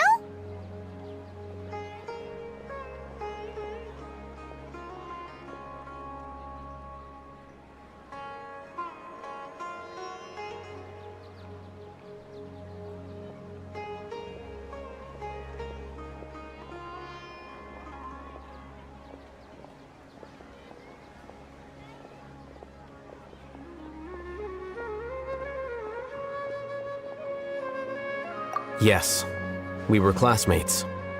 Oh, so that's why you asked to come along when Arav briefed you on the situation. So you're not here because you're interested in the case itself, but because you know the suspect? You couldn't be further from the truth, but I wasn't expecting much from you to begin with. For the time being, all you need to know is that we were once classmates. I became the scribe afterwards while he continued his academic endeavors. He submitted a thesis 1 year ago, and the Grand Sage at the time asked for my opinion. I did not approve of it because it committed one of the 6 cardinal sins by touching upon human evolution. From violating matters regarding human evolution to attempting the forbidden and fearing none, the 6 cardinal sins are the origin of all evil in this world. They are also what the sages use as a reference when formulating or amending the rules of the academia. My opinion was that Siraj's research was both overly naive and in violation of various core principles. The Grand Sage took some of my suggestions on board and ultimately decided to reject the application. So that's why he's buying energy sources and electrical components. He's most likely trying to circumvent the rules and conduct his experiment in secret. That sounds super suspicious. Oh, we gotta stop him. Ilyas, can you try to remember things again? Maybe something new will pop up. I'm sorry, but I've already tried many times. And no matter how hard I try, it feels like everything in my mind is shrouded in a thick mist. It is possible for a person to subconsciously forget some of their memories as a defense mechanism against extreme stress. However, these memories aren't truly lost, but merely sealed away. They can be restored with the appropriate stimulus. Now, try to recall things you care about. They don't need to be related to this case. Well, actually, I feel like I've forgotten more than just the memories of the time I was kidnapped and experimented on. The kind of person I am, the things I've done, I can remember some things, but I can't recall some others no matter how hard I try. But I do vaguely remember that there are 2 things that I have to do no matter what. Do tell. The first is to get my paycheck from the academia and give it to my younger sister in Gandharvaville. I'm not sure about the details, but it seems that I would send money to my younger sister every month to pay for family expenses. And the second thing? What's the second thing? I can't remember. Sorry, there's just so much I can't recall. Not unexpected.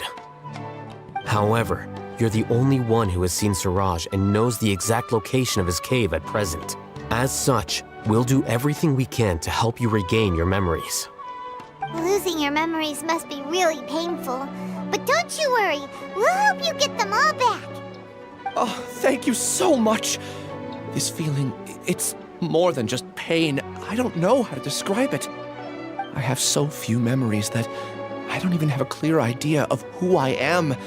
And my head's always ringing. It feels like I could faint at any moment. But amidst all that, it also feels like I've been set free somehow. Nevertheless, I have you all to thank for bringing me what clarity I do have right now.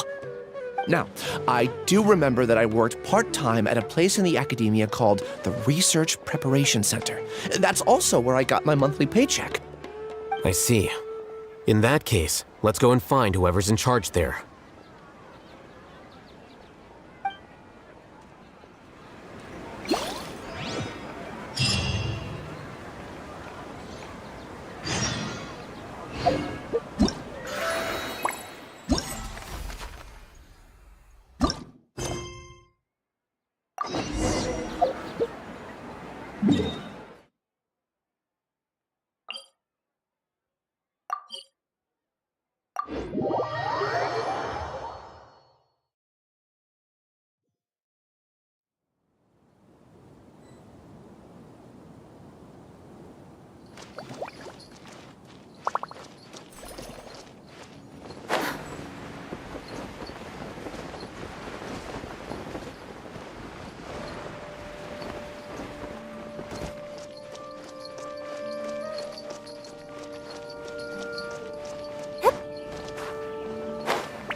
Hello, we meet again.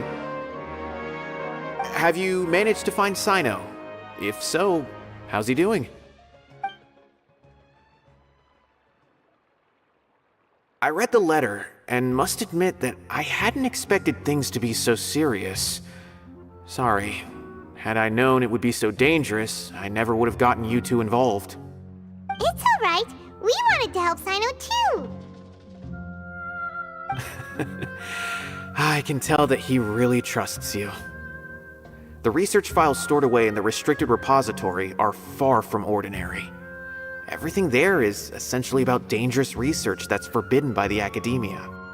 Even I don't usually have authorization to enter, but with this letter from Sino, it shouldn't be a problem. That's right. Granted, the academia is very supportive when it comes to research.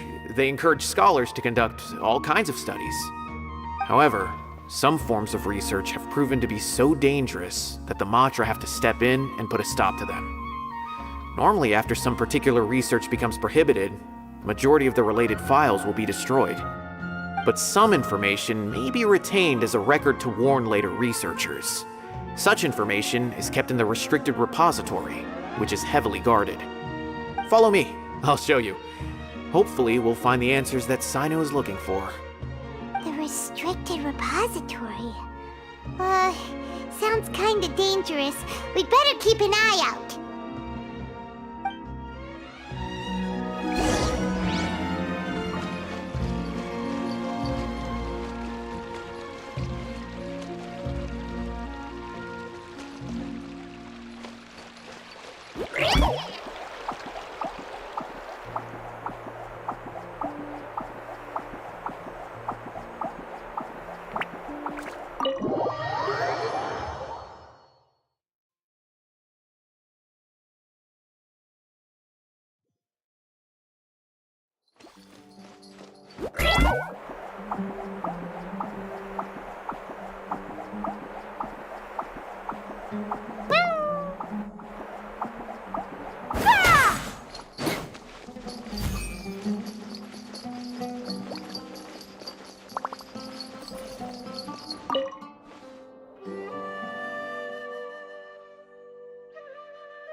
Let me see.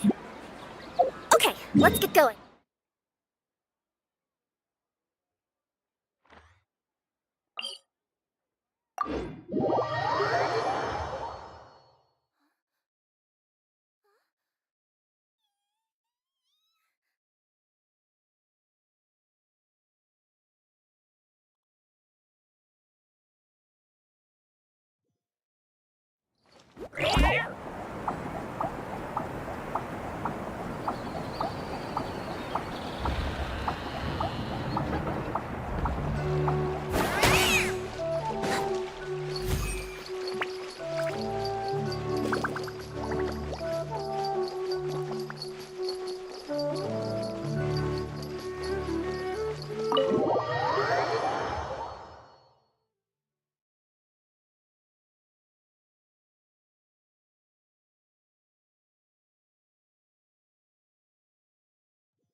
What?